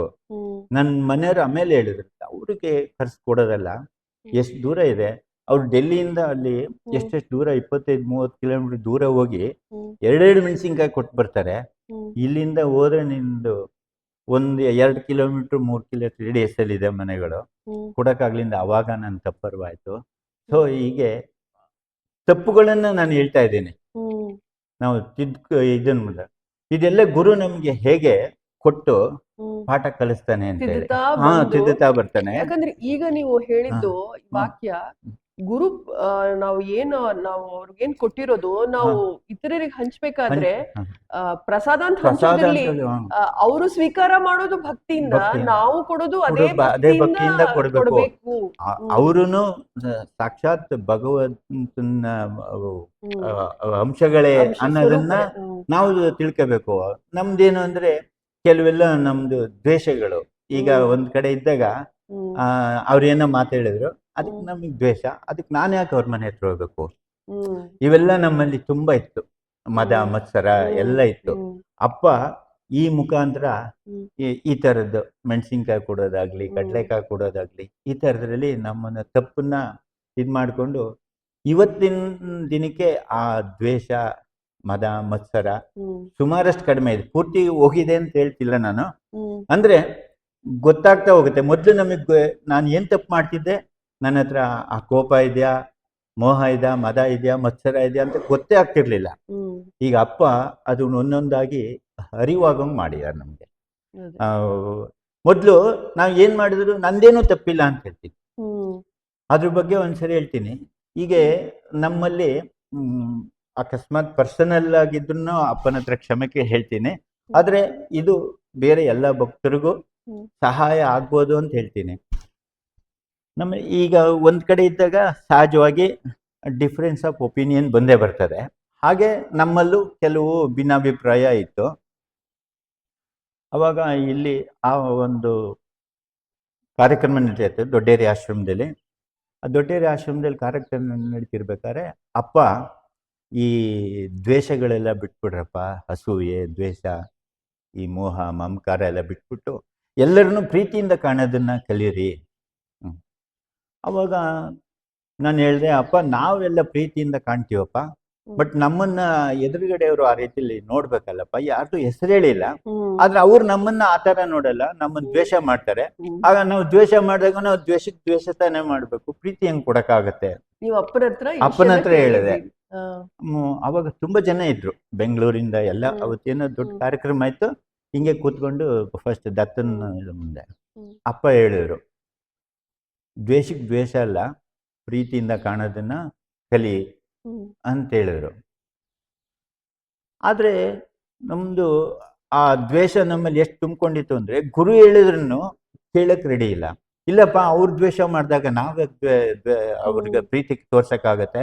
ಆಗಲ್ಲ ಅಂತ ಹೇಳಿ ಅಪ್ಪ ಒಂದೇ ಸರಿ ತುಂಬಾ ಸಿಟ್ಟಾಗ್ಬಿಟ್ಟು, ಏಯ್ ಏನ್ ಹೇಳ್ತೀಯ ನೀನು? ಒಂದ್ಸರಿ ಗುರು ಹೇಳಿದ್ ಗೊತ್ತಾಗಲ್ಲ ನಿಂಗೆ? ದ್ವೇಷ ಬಿಡು ಅಂತ ಹೇಳ್ದೆ, ಬಿಡಕ್ಕಾಗಲ್ಲ ಅಂದ್ರೆ ಏನು? ಬೇಡ ಹೋಗ್, ನೀನು ಬಿಡಕ್ಕಾಗ್ಲಿ ಅಂದ್ರೆ ಹೊರಟೋಗು. ಇಲ್ಲಿ ಏನಕ್ಕೆ ಬಂದೆ ನೀನು? ತಿದ್ಕೊಳಕ್ ತಾನೇ ಬಂದಿದ್ದು. ತಿದ್ಕೊಳಕ್ಕಲ್ದೆ ಇಲ್ಲಿ ದ್ವೇಷ ಬೆಳೆಸ್ಕೊಳಕ್ಕೋಸ್ಕರ, ನಾನು ದ್ವೇಷ ಬೆಳೆಸ್ಕೊ ಅಂತ ಹೇಳಕ್ಕ ನಾನು ಇಲ್ಲಿ ಕೂತಿರೋದು. ನಿನ್ನ ಅಹಂಕಾರ ಎಲ್ಲ ಹೆಂಗ್ ಮೆಟ್ಟಿನ ಗೊತ್ತಾ? ಇಲ್ಲಿ ಯಾವ್ದಕ್ಕೂ ಬರದಂತ ಒಬ್ಬ ಅನಕ್ಷರಸ್ಥ ನಂತರ ನಿನ್ನ ಅಹಂಕಾರ ಮುರಿತೀನಿ. ತುಂಬಾ ಸಿಟ್ಟಾಗ್ಬಿಟ್ರು. ನಂಗೆ ಅಲ್ಲಿ ತನಕ ನನಗೆ ಏನು ಅಂತಾನೆ ಗೊತ್ತಾಗ್ತಿರ್ಲಿಲ್ಲ. ಗುರುಗಳ ಹತ್ರ ಅಷ್ಟೆಲ್ಲ ನಮ್ಗೆ ಹೇಳ್ಕೊಟ್ಟಿದ್ದಾರೆ, ಗುರು ಹತ್ರ ಎಲ್ಲ ಹಿಂತಿರುಗಿ ಮಾತಾಡಬಾರ್ದು ಅಂತೇಳಿ. ಆದ್ರೆ ಗುರುಗಳಿಗೆ ನಾನೇ ಒಂಥರ ಈ ರೀತಿಲಿ ನೀವ್ ಹೇಳಿದ್ದೆ ತಪ್ಪು ಅನ್ನಂಗೆ ಮಾಡಿದ್ರು. ಅವ್ರು ಹೇಳಿದ ತಕ್ಷಣ ನನಗೆ ತುಂಬಾನೇ ಶಾಕ್ ಆಗೋಯ್ತು. ನಿನ್ನ ಅಹಂಕಾರನ ಒಬ್ಬ ಅನಕ್ಷರಸ್ಥ ಏನಕ್ಕೂ ಬರ್ದೋನು ಅಂತ ನೀನ್ ತಿಳ್ಕೊಂಡಿದ್ದಲ್ಲ, ಅಂತ ನಿನ್ನ ಅಹಂಕಾರ ಮುರಿತೀನಿ. ನಂಗೆ ಅವತ್ತು ಸಂಜೆಯಿಂದ ಎಲ್ಲರೂ ಎಂಜಾಯ್ ಮಾಡ್ತಿದ್ದಾರೆ, ಭಜನೆ ಮಾಡ್ತಿದ್ದಾರೆ, ಪ್ರೀತಿಯಿಂದ ಕುಣಿತಿದ್ದಾರೆ. ನನಗೆ ಅಪ್ಪ ತಪ್ಪು ಹೇಳ್ಯಾರೆ ಅನ್ನೋ ರೀತಿಲಿ ನಾನು ಇನ್ನೂ ಅದನ್ನೇ ಇದ್ದೀನಿ. ಅಪ್ಪ ನನಗೆ ಯಾಕೆ ಬೈದ್ರು? ನಾನೇನೂ ತಪ್ಪು ಮಾಡಿಲ್ಲ. ಅಪ್ಪ ನನಗೆ ಅವರು ಮಾಡಿದ ತಪ್ಪಿಗೆ ನನಗೆ ಅಪ್ಪ ನನಗೆ ಬೈತಿಯಾರಲ್ಲ, ಇಷ್ಟು ಜನದ ಮುಂದೆ ಬೈದ್ಬಿಟ್ರಲ್ಲ. ನಂಗೆ ಈ ರೀತಿಲಿ ನಾನು ಯೋಚನೆ ಮಾಡ್ತಾ ಇದ್ದೀನಿ. ಆಮೇಲೆ ಎಷ್ಟೋ ಹೊತ್ತಾದ್ಮೇಲೆ ಅವರೆಲ್ಲ ಭಜನೆ ಮಾಡ್ಕೊಂತ ಕುಣಿತಿದ್ದಾರೆ. ನಾನು ಅವ್ರ ಜೊತೆಲಿ ಯಾವಾಗಲೂ ಕುಣಿತಿದ್ದನು. ನಂಗೆ ಎದ್ದೇಳಕ್ ಆಗ್ತಾ ಇಲ್ಲ. ನಂಗೆ ಬರೀ ಇದೆ ಮನಸ್ಸಿನಲ್ಲಿ ತೊಳಲಾಟ ನಡೀತಾ ಇದೆ. ಆಮೇಲೆ ಎಷ್ಟೋ ಹೊತ್ತಾದ್ಮೇಲೆ ಅಪ್ಪ ದತ್ತನ್ ಬಾಗ್ಲ ಹತ್ರ ಕೂತ್ಕೊಂಡಿದ್ರು. ನನ್ನ ಕಡೆ ನೋಡಿಲ್ಲ. ಆಮೇಲೆ ಒಂದ್ಸರಿ ನನಗೆ ನನಗೆ ಒಂದು ಟೈಮ್ನಲ್ಲಿ ಸುಮಾರು 12 ಬರಬೇಕು. ಅವಾಗ ನನಗೆ ಅವಾಗೊಂದು ಸ್ವಲ್ಪ ತಪ್ಪಿನ ಅರಿವಾಯ್ತು. ಇಲ್ಲ, ನಾನು ಮಾಡಿದ ತಪ್ಪು ಅಂತೇಳಿ. ಅವಾಗ ಮನಸ್ಸಿನಲ್ಲೇ ಅಪ್ಪ ನಾನು ಮಾಡಿದ ತಪ್ಪಾಯ್ತಪ್ಪ, ಕ್ಷಮಿಸ್ಬಿಡಪ್ಪ, ಹ್ಮ್. ನಾನು ಇನ್ನೊಂದ್ಸರಿ ಈಗ ಮಾಡಲ್ಲ ಹ್ಮ್. ಅಂತೇಳಿ ಕೇಳ್ಕೊಂಡೆ. ಹ್ಮ್. ಆ ಜಸ್ಟ್ ಆ ಕೇಳ್ಕೊಂಡಿದ್ದು 2-3 ನಿಮಿಷಕ್ಕೇನೆ ಅಪ್ಪ ನನ್ನ ಕಡೆ ನೋಡಿ ಸ್ಮೈಲ್ ಮಾಡಿದ್ರು. ಹ್ಮ್. ಅವ್ರು ಅಷ್ಟು ಸ್ಮೈಲ್ ಮಾಡಿದ ತಕ್ಷಣ ನನಗೆ ಎಲ್ಲಿದ್ದ ಬಂತು ಮನಸ್ಸಿಗೆ ಎಷ್ಟು ಪ್ರಫುಲ್ಲತೆ. ಖುಷಿ ಆಯ್ತು ಅಂದ್ರೆ, ಹ್ಮ್. ಅವ್ರೆಲ್ಲ ಡ್ಯಾನ್ಸ್ ಮಾಡ್ತಿರ್ಲಿಲ್ಲ, ಅವ್ರ ಜೊತೆ ಹೋಗಿ ವಿಚಿತ್ರವಾಗಿ ಡ್ಯಾನ್ಸ್ ಮಾಡಿ ಕುಣಿದು ಕುಣಿದು. ನಮ್ದೆಲ್ಲ ಇದೆಲ್ಲ ಮರ್ತ್ಬಿಟ್ಟೆ. ಹ್ಮ್. ಅಪ್ಪ ಹೇಗೆ ತಿಂತಾರೆ ಅಂದ್ರೆ, ಹ್ಮ್. ಕೇಳಲಿಲ್ಲ ಅಂದ್ರೆ ಫಸ್ಟು ಮಾತಲ್ಲೇ ಹೊಡಿತಾರೆ, ಹ್ಮ್. ಇಲ್ಲ ಇನ್ನೇನಾರು ಒಂದು ಹ್ಮ್. ಶಿಕ್ಷೆ ಅಂದ್ರೆ ಸಹಿಸ್ಕೊಳ್ಳೋಷ್ಟು ಅದೇ ಶಿಕ್ಷೆ ಗೊತ್ತು. ಕೊಟ್ಟು ನಮ್ಮನ್ನು ತಿದ್ತಾರೆ. ಹ್ಮ್. ಮತ್ತೆ ಕೈಯಂತೂ ಬಿಡಲ್ಲ, ಹ್ಮ್. ನಮ್ಮನ್ನು ತಿದ್ತಾರೆ. ಹ್ಮ್. ಆಮೇಲೆ ಹಾಗೆ ನಾನು ಶಿವಮೊಗ್ಗದಲ್ಲಿ ಹ್ಮ್. ಆಶ್ರಮದ ಸಣ್ಣ ಪುಟ್ಟ ಸೇವೆ ಮಾಡ್ತಾ ಇದ್ದೆ. ಹ್ಮ್. ಇಲ್ಲಿ ಕನ್ನೇಶ್ವರನ ಗುಡಿನಲ್ಲಿ ಗರ್ಭಗುಡಿ ಆಗಿತ್ತು. ಈ ಕಡೆ ಮುಂದೆ ಪ್ರಾಂಗಣ ಎಲ್ಲ ಆಗಿರಲಿಲ್ಲ. ಹ್ಮ್. ನಂದಷ್ಟರೊಳಗೆ ರಿಟೈರ್ಡ್ ಆಗಿತ್ತು. ಹ್ಮ್. ಅಪ್ಪ ಅವರು ನನಗೆ ಇಲ್ಲಿಗೆ ಬಾರಪ್ಪ ನೀನು, ಹ್ಮ್. ಕೆಲಸ ಇದೆ ಹ್ಮ್. ಅಂತ ಕರೆಸ್ಕೊಂಡ್ರು. ಹ್ಮ್. ಅವಾಗ ಇಲ್ಲೇ ಕನ್ನೇಶ್ವರನ ಗುಡಿನಲ್ಲಿ ಎಲ್ಲ ಥರದ್ದು ನಾನು, ದಾತಾರ, ಹ್ಮ್. ಜಮೇಶ ಎಲ್ಲ ಅಲ್ಲೇ ಇದ್ಕೊಂಡು ನಾವು ಪೂರ್ತಿ ಎಲ್ಲ ಥರದ ಕೆಲಸನೂ ಮಾಡ್ತಾಯಿದ್ವಿ. ಇದೆ ಅಂತಿಲ್ಲ, ಎಲ್ಲ ಥರದ ಕೆಲಸನೂ ಮಾಡ್ತಾಯಿದ್ವಿ. ಪೂರ್ತಿ ಹಗಲೊತ್ತೆಲ್ಲ ಕೆಲಸ ಮಾಡ್ತಿದ್ವಿ. ಈ ಕಲ್ಲುಗಳೆಲ್ಲ ಬರೋದು ತಮಿಳ್ನಾಡಿಂದ. ಇದು ಅದನ್ನೆಲ್ಲ ಯಾವ ಪ್ರಸಂಗದಲ್ಲಿ, ಯಾವ ಇದರಲ್ಲಿ ನೀವು ಹೇಳ್ತಾ ಇರೋದು? ಇದು ಕನ್ನೇಶ್ವರನ ಗುಡಿ ಕನ್ನೇಶ್ವರನ ಗುಡಿ ಕನ್ಸ್ಟ್ರಕ್ಷನ್ ಕನ್ಸ್ಟ್ರಕ್ಷನ್ ಟೈಮ್ನಲ್ಲಿ. ಅವಾಗ ನಂದು ಆ ಟೈಮ್ನಲ್ಲಿ ರಿಟೈರ್ಡ್ ಆಗಿದ್ದೆ. ರಿಟೈರ್ಡ್ ಆಗಿ ಅಪ್ಪ ಇಲ್ಲಿಗೆ ಕರ್ಸ್ಕೊಂಡು ನಾನು ಇಲ್ಲೇ ಕೆಲಸ ಮಾಡಿಕೊಂಡು ಇದು ಮಾಡ್ತಿದ್ದೆ. ಒಂದ್ಸರಿ ಈ ಥರ ಕೆಲಸ ಮಾಡ್ತಿರ್ಬೇಕಾದ್ರೆ ಏನಾಯಿತು ಅಂದರೆ, ನಾವು ಅಪ್ಪ ಯಾವುದೋ ಬೇರೆ ಊರಿಗೆ ಹೋಗಿದ್ರು. ಅಪ್ಪ ಹೇಗೆ ಮನಸ್ಸನ್ನು ರೀಡ್ ಮಾಡ್ತಾರೆ ಅನ್ನೋದ್ರ ಬಗ್ಗೆ ಹೇಳ್ತಾ ಇದ್ದೀನಿ ಈಗ. ಒಂದ್ಸರಿ ನಾನು, ದಾತಾರ ಆ ಆಶ್ರಮದ ಕಲ್ಲು ಹೋಗಿದ್ಲು ಎಲ್ಲ ಕ್ಲೀನ್ ಮಾಡಿ ಸ್ವಚ್ಛವಾಗಿಟ್ಟಿದ್ವಿ. ಅವಾಗ ನಮ್ಮ ಆಶ್ರಮದ ಭಕ್ತರುಗಳು ತುಂಬ ಜನ ಎಲೆ ಹಾಕ್ಕೊಂಡು ಅಲ್ಲಲ್ಲೇ ಉಗುಳ್ತಿದ್ರು. ಅವಾಗ ನನಗೆ ಮನಸ್ಸಿಗೆ ಅಂತದ್ದು, ಅಪ್ಪ ಒಬ್ರು ಹಾಕ್ತಾರೆ ಅಂತೇಳಿ ಇವರು ಎಲ್ಲ ಹಾಕ್ಬಿಟ್ಟು ಇಲ್ಲೆಲ್ಲ ಉಗಿತಾರೆ, ನೋಡಿ ಎಷ್ಟೆಂದೆಲ್ಲ ಗಲೀಜು ಮಾಡ್ಯಾರೆ ಅನ್ನೋದು ಮನಸ್ಸಿನಲ್ಲಿ ಬಂತು. ಆಮೇಲೆ ಅಪ್ಪ ರಾತ್ರಿ ಬಂದರು. ಆವಾಗ ಇಲ್ಲಿ ಬಂದು ಬೆಂಕಿ ಹಾಕ್ತಿದ್ವಿ. ಅಪ್ಪನೂ ಕೂತ್ಕೊಳ್ತಿದ್ರು, ನಾವು ದೂರ ಹಿಂಗೆ ಕೂತ್ಕೊಳ್ತಿದ್ವಿ. ಅವಾಗ ಹೇಳಿದ್ರು, ನೋಡಪ್ಪ ಇವತ್ತೆಲ್ಲ ಎಷ್ಟು ಚೆನ್ನಾಗಿ ಕ್ಲೀನ್ ಮಾಡಿದ್ದೀರಾ ನೀವು, ಆದ್ರೆ ನೋಡಪ್ಪ ನಾವೆಲ್ಲ ಉಗಿದ್ಬಿಡ್ತೀವಿ ಇಲ್ಲೆಲ್ಲ ಉಗಿದ್ ಗಲೀಜ್ ಮಾಡ್ಬಿಡ್ತೀವಪ್ಪ. ಆಮೇಲೆ ಯಾಕೋ ನಾನು ಗಲೀಜ್ ಮಾಡಬಾರ್ದು ಅನ್ಸುತ್ತೆ ಅಂದ್ಬಿಟ್ರು. ನಮ್ದು ಏನು, ನಾವು ಕ್ಲೀನ್ ಮಾಡಕ್ ಇರೋದು, ಯಾರು ಗಲೀಜ್ ಮಾಡ್ತಾರೆ ನಮ್ಮ ಮನಸ್ಸಿನಲ್ಲಿ ಇರಬಾರ್ದು. ಅದು ನಮ್ಮ ಮನಸ್ಸು ಗಲೀಜಾಗಿದೆ, ಆ ಗಲೀಜ್ ರೀತಿಲಿ ಇದು ಮಾಡ್ತೀವಿ. ಅವಾಗ ಮನಸ್ಸಿನಲ್ಲಿ ನಿಮ್ಗೆ ಹೇಳಿದ್ದಲ್ಲಪ್ಪ ಅಂತೇಳಿ, ಆದ್ರೆ ಯಾರಿಗೆ ಹೇಳ್ಬಾರ್ದು. ಅವಾಗ ತಪ್ಪಾಯ್ತಪ್ಪ ಅಂತೇಳಿ ಮನಸ್ಸಿನಲ್ಲೇ ಅವ್ರು ಕೇಳ್ಕೊಂಡೆ. ಆಮೇಲೆ ಸುಮ್ಮನೆ ನಕ್ರವರು. ಇಲ್ಲ ಅಣ್ಣ, ಇದು ಥ್ಯಾಂಕ್ ಯು. ಯಾಕೆಂದ್ರೆ ನಾನು ಈ ರೀತಿ ಅನ್ಕೊಂಡಿದ್ದುಂಟು, ಅಪ್ಪ ಮಾಡ್ತಾರೆ ಅಂತ ಭಕ್ತಾದ್ರೆಲ್ಲ ಮಾಡ್ತಾರಲ್ಲ ಅಂತ ಹೇಳಿ. ಅಪ್ಪ ಇವತ್ತು ನಿಮ್ ಮುಖೇನ ಬಹಳ ಚೆನ್ನಾಗಿ ನೀವು ಹೇಳಿದ್ರಿ. ಕ್ಲೀನ್ ಮಾಡೋರು ನಾವು, ಅದರದ್ದು ಇದು ಯಾರು ಮಾಡ್ತಾರೆ ಅನ್ನೋದು ನಮ್ಗೆ ಅದು ನಮ್ಗಿರ್ಬಾರ್ದು ಆ ಭಾವನೆ. ಆದ್ರೆ ಅಪ್ಪಂಗೆ ನಾನು ಅವ್ರಿಗೆ ನೇರ ಹೇಳಿಲ್ಲ. ನಾನು ಅಪ್ಪ ಎಲ್ಲ ಬೇರೆಯವ್ರಿಗೆ ಹೋಗಿದ್ದಾರೆ, ಬಂದ್ಬಿಟ್ಟು ನೋಡಿ ಎಷ್ಟು ಚೆನ್ನಾಗಿ ಕ್ಲೀನ್ ಮಾಡಿ ಅಂತ ಫಸ್ಟ್ ನಮಗೆ ಹೋಗ್ಲಿ, ಆ ನಂತರ ಈ ರೀತಿಲಿ ನಮ್ಮನ್ನ ಹೇಗೆ ಇದನ್ನ ತಿದ್ದುತ್ತಾರೆ, ಸೂಕ್ಷ್ಮವಾಗಿ ನಮ್ಮನ್ನು ತಿಂತಾರೆ. ಅದಕ್ಕೇನು ಹೊಡಿಬೇಕಿಲ್ಲ, ನೇರವಾಗಿ ಹೇಳ್ಬೇಕಾಗಿಲ್ಲ. ಎಷ್ಟು ಅವ್ರು ನೀನ್ ಅನ್ಕೊಂಡಿದ್ಯಾ ಅಂತಾನು ಹೇಳಿಲ್ಲ, ಎಷ್ಟು ಚೆನ್ನಾಗಿ ಕ್ಲೀನ್ ಮಾಡಿದ್ಯಪ್ಪ, ಆದ್ರೆ ನಾವೆಲ್ಲ ಇಲ್ಲಿ ಗಲೀಜ್ ಮಾಡ್ಬಿಡ್ತೀವಿ. ನಿಮಗೆ ಅಪ್ಪಾಜಿ ಪೂಜೆ ಮಾಡುವಂತ ಅವಕಾಶ ಕೊಟ್ಟಿದ್ದಾರೆ, ಅದರದ್ದು ಏನು ಪ್ರಸಂಗ ಮತ್ತೆ ಆ ಅನುಭವವನ್ನು ಹಂಚ್ಕೊಳ್ಳಿ. ಅಮ್ಮ, ನಾವು ಇಲ್ಲೇ ಕನ್ನೇಶ್ವರನ ಗುಡಿ ಕಟ್ತಿರ್ಬೇಕಾದ್ರೆ ನಾವು ಬೆಳಿಗ್ಗೆ 4 ಗಂಟೆಗೆ ಎದ್ದು ಸ್ನಾನ ಮಾಡಿ ದತ್ತಾತ್ರೇಯ, ಕನ್ನೇಶ ಮತ್ತು ತ್ರಿಪುರ ಸುಂದರಿ 3 ದೇವರಿತ್ತು. ನಾವು ಇಬ್ಬರು ಡಿವೈಡ್ ಮಾಡ್ಕೊಳ್ತಿದ್ವಿ. ಅಂದರೆ ಒಬ್ಬರು ಕನ್ಯಾಶ್ವರಂಗೆ ಅಭಿಷೇಕ ಮಾಡಿದ್ರೆ ಇನ್ನೊಬ್ಬರು ದತ್ತಾತ್ರೇಯಂಗೆ ಹೀಗೆ ಇದನ್ನು ಮಾಡ್ತಾಯಿದ್ವಿ. ನಾವು ಬೆಳಿಗ್ಗೆ 4 ಗಂಟೆಗೆ ಎದ್ದು ಅಪ್ಪ ನಮಗೆ ಮೊದಲು ನಾನು ಹೋಗ್ತಿರ್ಲಿಲ್ಲ ಒಳಗಡೆ. ಆನಂತರ ಆ ಅಪ್ಪನೇ ಪರ್ಮಿಷನ್ ಕೊಟ್ಟು, ಮಾಡಪ್ಪ ನೀನು ಒಳಗಡೆ ಹೋಗಿ ಎಲ್ಲ ಅಭಿಷೇಕ ಎಲ್ಲ ಮಾಡಿ ನೀವಿಬ್ಬರು ಸೇರಿಕೊಂಡು, ಅಂದರೆ ಈ ಬೆಳಿಗ್ಗೆ ಅಪ್ಪ ಟೈಮ್ ಕೊಡ್ತಿದ್ರು 6:15 6 ಒಳಗಡೆ ಎಲ್ಲ ರೆಡಿ ಇರಬೇಕು ಮಂಗಳಾರತಿಗೆ ಮಾಡಿ ಅಂತೇಳಿ. ನನಗೆ ಅವಾಗ ಎಷ್ಟು ಆನಂದ ಆಯಿತು ಅಂತ ಹೇಳಿದರೆ, ನಾವು ಗರ್ಭಗುಡಿ ಒಳಗಡೆ ಹೋಗಲಿಕ್ಕೆ ನಮಗೆ ಅವಕಾಶನೇ ಎಲ್ಲೂ ಸಿಗಲ್ಲ. ಆದರೆ ಅಪ್ಪ ನಮಗೆ ಆ ಗರ್ಭಗುಡಿ ಒಳಗೆ ಹೋಗಿ ಆ ಭಗವಂತನ ಅಭಿಷೇಕ ಮಾಡೋದು, ಸೋಮವಾರ ಪಂಚಾಮೃತ ಅಭಿಷೇಕ ಮಾಡೋದು, ಇದನ್ನೆಲ್ಲ ನಮಗೆ ಕಲ್ಪಿಸ್ಕೊಟ್ರಲ್ಲ. ಮತ್ತು ಮಂಗಳವಾರ ಮತ್ತು ಶುಕ್ರವಾರ ತ್ರಿಪುರ ಸುಂದರಿಗೆ ಅಭಿಷೇಕ ಮಾಡಿ ಅದನ್ನೆಲ್ಲ ನನಗೆ ಈಗಲೂ ಸೀರೆ ಉಡ್ಸೋಕ್ಕೊಂದು ಬರ್ತಿರಲಿಲ್ಲ, ಅಭಿಷೇಕ ಎಲ್ಲ ಮಾಡ್ತಿದ್ದೆ. ಅದನ್ನೆಲ್ಲ ಅಪ್ಪ ನನಗೆ ಇದನ್ನು ಕೊಡ್ತಾರೆ. ಆ ಟೈಮ್ನಲ್ಲೇ ನಾನು ಲಲಿತಾ ಸಹಸ್ರನಾಮ ಎಲ್ಲ ಇಲ್ಲೇ ಹೇಳೋದು ಕಲ್ತಿದ್ದು. ಬೆಂಗಳೂರಿಂದ ಸುಮಾರು ಜನ ಬರ್ತಿದ್ರು, ಅವಾಗೆಲ್ಲ ಅವರು ಲಲಿತಾ ಸಹಸ್ರನಾಮ ಹೇಳ್ತಾಯಿದ್ರು. ಆಮೇಲೆ ಅಹಲ್ಯಮ್ಮನೂ ಲಲಿತಾ ಸಹಸ್ರನಾಮ ಹೇಳ್ತಾಯಿದ್ರು. ಅವ್ರ ಜೊತೆ ಸೇರಿಕೊಂಡು ಲಲಿತಾ ಸಹಸ್ರನಾಮ ಹೇಳ್ಕೊಡೋದು ಅವಾಗ ಕಲಿತೆ. ಆನಂತರ ಇಲ್ಲಿ ಪೂಜೆ ಮಾಡೋಕ್ಕೆ ಶುರು ಮಾಡಿದ್ಮೇಲೆ ಕೆಲವೆಲ್ಲ ಶ್ಲೋಕಗಳನ್ನೆಲ್ಲ ಕಲಿಬೇಕು ಅನ್ನಿಸ್ತು. ಶ್ಲೋಕಗಳೆಲ್ಲ ಕಲಿತೆ, ವಿಷ್ಣು ಸಹಸ್ರನಾಮ ಕಲಿತೆ. ಅಪ್ಪ ನಮಗೆ ಒಂದು ರೀತಿಲಿ, ನಾನು ಬ್ರಾಹ್ಮಣ ಅಲ್ಲದಿದ್ರು ಒಂದು ಆ ಸ್ಥಿತಿಗೆ ಮೇಲೇರೋಕ್ಕೆ ಒಂದು ಸ್ವಲ್ಪ ಹೋಗ್ಲಿಕ್ಕೆ ಈ ಪೂಜೆ, ಈ ಪುರಸ್ಕಾರ ಇದನ್ನೆಲ್ಲ ಮಾಡಲಿಕ್ಕೆ ಅಪ್ಪ ನಮಗೆ ಅವಕಾಶ ಮಾಡಿಕೊಟ್ರು. ಸುಮಾರು ದಿನ ಇಲ್ಲಿ ಪೂಜೆ ಮಾಡೀನಿ. ಇದು ಮತ್ತು ಔದುಂಬರ ಎಲ್ಲ ಇದೆಯಲ್ಲ, ಅಪ್ಪ ಒಂದು ಸರಿ ಯಾರಿಗೋ ಕರ್ಕೊಂಬಂದಿದ್ರು. ಆ ಟೈಮ್ನಲ್ಲಿ ನಾನು ನಾಗರಕಲ್ಲು ಅಲ್ಲಿಗೆಲ್ಲ ನೈವೇದ್ಯ ಇಡ್ತಾ ಇದ್ದೆ. ಅವಾಗ ಅಪ್ಪ ಹೇಳಿದ್ರು, ನೋಡಪ್ಪ ಇದು ಯಾರು ಮಾಡಿಸ್ತಿದ್ದಾರೆ, ನಮಗೇನು ಇಲ್ಲಿ ನೈವೇದ್ಯ ಇಡು ಅಂತಲೂ ಹೇಳಿಲ್ಲ, ಹೂವು ಹಾಕು ಅಂತ ಹೇಳಿಲ್ಲ. ಆದರೆ ಅವರು ಎಲ್ಲ ನೈವೇದ್ಯ ಇಟ್ಟು ಎಷ್ಟು ಚೆನ್ನಾಗಿ ಪೂಜೆ ಮಾಡ್ತಾರೆ ನೋಡಪ್ಪ ಅಂತೇಳಿ. ಆದರೆ ಇದು ನಮ್ಮ ಹತ್ರ ಹೇಗೆ ಗುರುಗಳು ಹೇಳ್ದೇನೆ ನಮ್ಮ ಮನಸ್ಸನ್ನು ಒಳಗಡೆ ಹೊಕ್ಕು ಅದನ್ನೆಲ್ಲ ಮಾಡಿಸ್ತಾ ಇದ್ರು. ಅದು ಈಗಲೂ ನನಗೆ ತುಂಬ ಆನಂದ ಬರ್ತದೆ.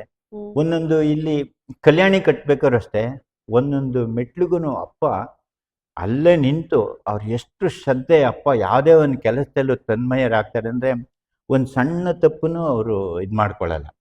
ಅದನ್ನು ಅಕಸ್ಮಾತ್ ಮುಗ್ದಿದ್ರೆ ಅದನ್ನು ತೆಗೆಸಿ ಅದನ್ನು ಅವ್ರಿಗೆ ಏನು ಅನಿಸುತ್ತೆ ಅದು ಸರಿ ಅನ್ಸೋ ತನಕ ಬಿಡ್ತಿರ್ಲಿಲ್ಲ. ಅವ್ನು ಒಂದೊಂದು ಕೆಲಸನೂ ಇಲ್ಲಿ ಅಷ್ಟು ಶ್ರದ್ಧೆಯಿಂದ ಮಾಡಿಸ್ಯಾರೆ. ನಿಂತ್ಕೊಂಡು ಅಲ್ಲಿ ಸಾಕ್ಷಾತ್ ಭಗವಂತನೇ ನಿಂತು ಅವನದೇ ಕೆಲಸ ಅವನೇ ಮಾಡ್ಕೊಂಡಿದ್ದಾನೆ. ಇಲ್ಲಿ ಯಾರು ಮಾಡಿದೀವಿ ಅನ್ನೋದು ತಪ್ಪು. ಅಂದರೆ ಆ ಭಗವಂತ ಆ ಸೇವೆನ ಮಾಡೋಕ್ಕೆ ಈ ದೇಹಕ್ಕೆ ಕೊಟ್ಟಿಯಾನಲ್ಲ ಅನ್ನೋದು ನಮ್ಮ ಪುಣ್ಯ. ಅವನೇ ಮಾಡ್ಕೊಂಡಿರೋದು, ಅವನೇ ಮಾಡ್ತಿರೋದು. ನಾವು ಮಾಡ್ತೀವಿ ಅನ್ನೋದು ನಮ್ಮಲ್ಲಿ ಅದು ದೇಹ ಭಾವನೆ ಇರೋದಕ್ಕೋಸ್ಕರ ನಾವು ಮಾಡ್ತಿದ್ದೆ ಅಂತೇಳಿ ಇವಾಗ ಸ್ವಲ್ಪ ಅರಿವಾಗ್ತಾ ಇದೆ. ಇಲ್ಲ, ಎಲ್ಲ ಅವನ ಭಗವಂತ ಆ ಗುರುನೇ ನಿಂತು ಆ ಕರುಣೆ ತೋರಿ ಇದನ್ನ ನಮಗೆ ಕೊಟ್ಟಿಯಾನೆ. ಆಮೇಲೆ ಅಪ್ಪ ಹೇಳ್ತಾ ಇದ್ರು, ನಿಮಗೆಲ್ಲ ಏನಕ್ಕಪ್ಪ ಅಂತೇಳಿ ಶಿವಮೊಗ್ಗ ಆಶ್ರಮದಲ್ಲಾಗಲಿ ಇಲ್ಲೆಲ್ಲ ಏನಕ್ಕೆ ನಿಮಗೆ ನೀವೇ ಪೂಜೆ ಮಾಡಿರಿ ಅಂತ ಹೇಳ್ತೀನಿ ಅಂದರೆ, ನೀವು ಒಂದು ಆಧ್ಯಾತ್ಮದಲ್ಲಿ ಉತ್ತುಂಗ ಸ್ಥಿತಿಗೆ ಹೋಗಿ ನೀವು ರೆಗ್ಯುಲರಾಗಿ ಮಾಡ್ತಾ ಇದ್ದು ಏನಾಗುತ್ತೆ, ನಿಮಗೂ ಶ್ರದ್ಧೆ ಇದೆಲ್ಲ ಬರುತ್ತೆ. ಇಲ್ಲಾಂದರೆ ಯಾರಿಗೋ ದುಡ್ಡು ಕೊಟ್ಬಿಟ್ಟು ಪೂಜೆ ಮಾಡಿಸಿದ್ರೆ ಅವ್ರ ಪೂಜೆ ಅಂತ ಆಗಲ್ಲ. ಅದು ಅವರು ಏನೋ ಒಂದು ಈಗ ಸರ್ಕಾರಿ ಕೆಲಸಕ್ಕೆ ಹೋಗ್ತೀವಿ, ಅವ್ರು ಸಂಬಳ ಕೊಡ್ತಾರೆ, ಸಂಬಳಕ್ಕೋಸ್ಕರ ಅವ್ರು ಕೆಲಸ ಮಾಡ್ತಾರೆ.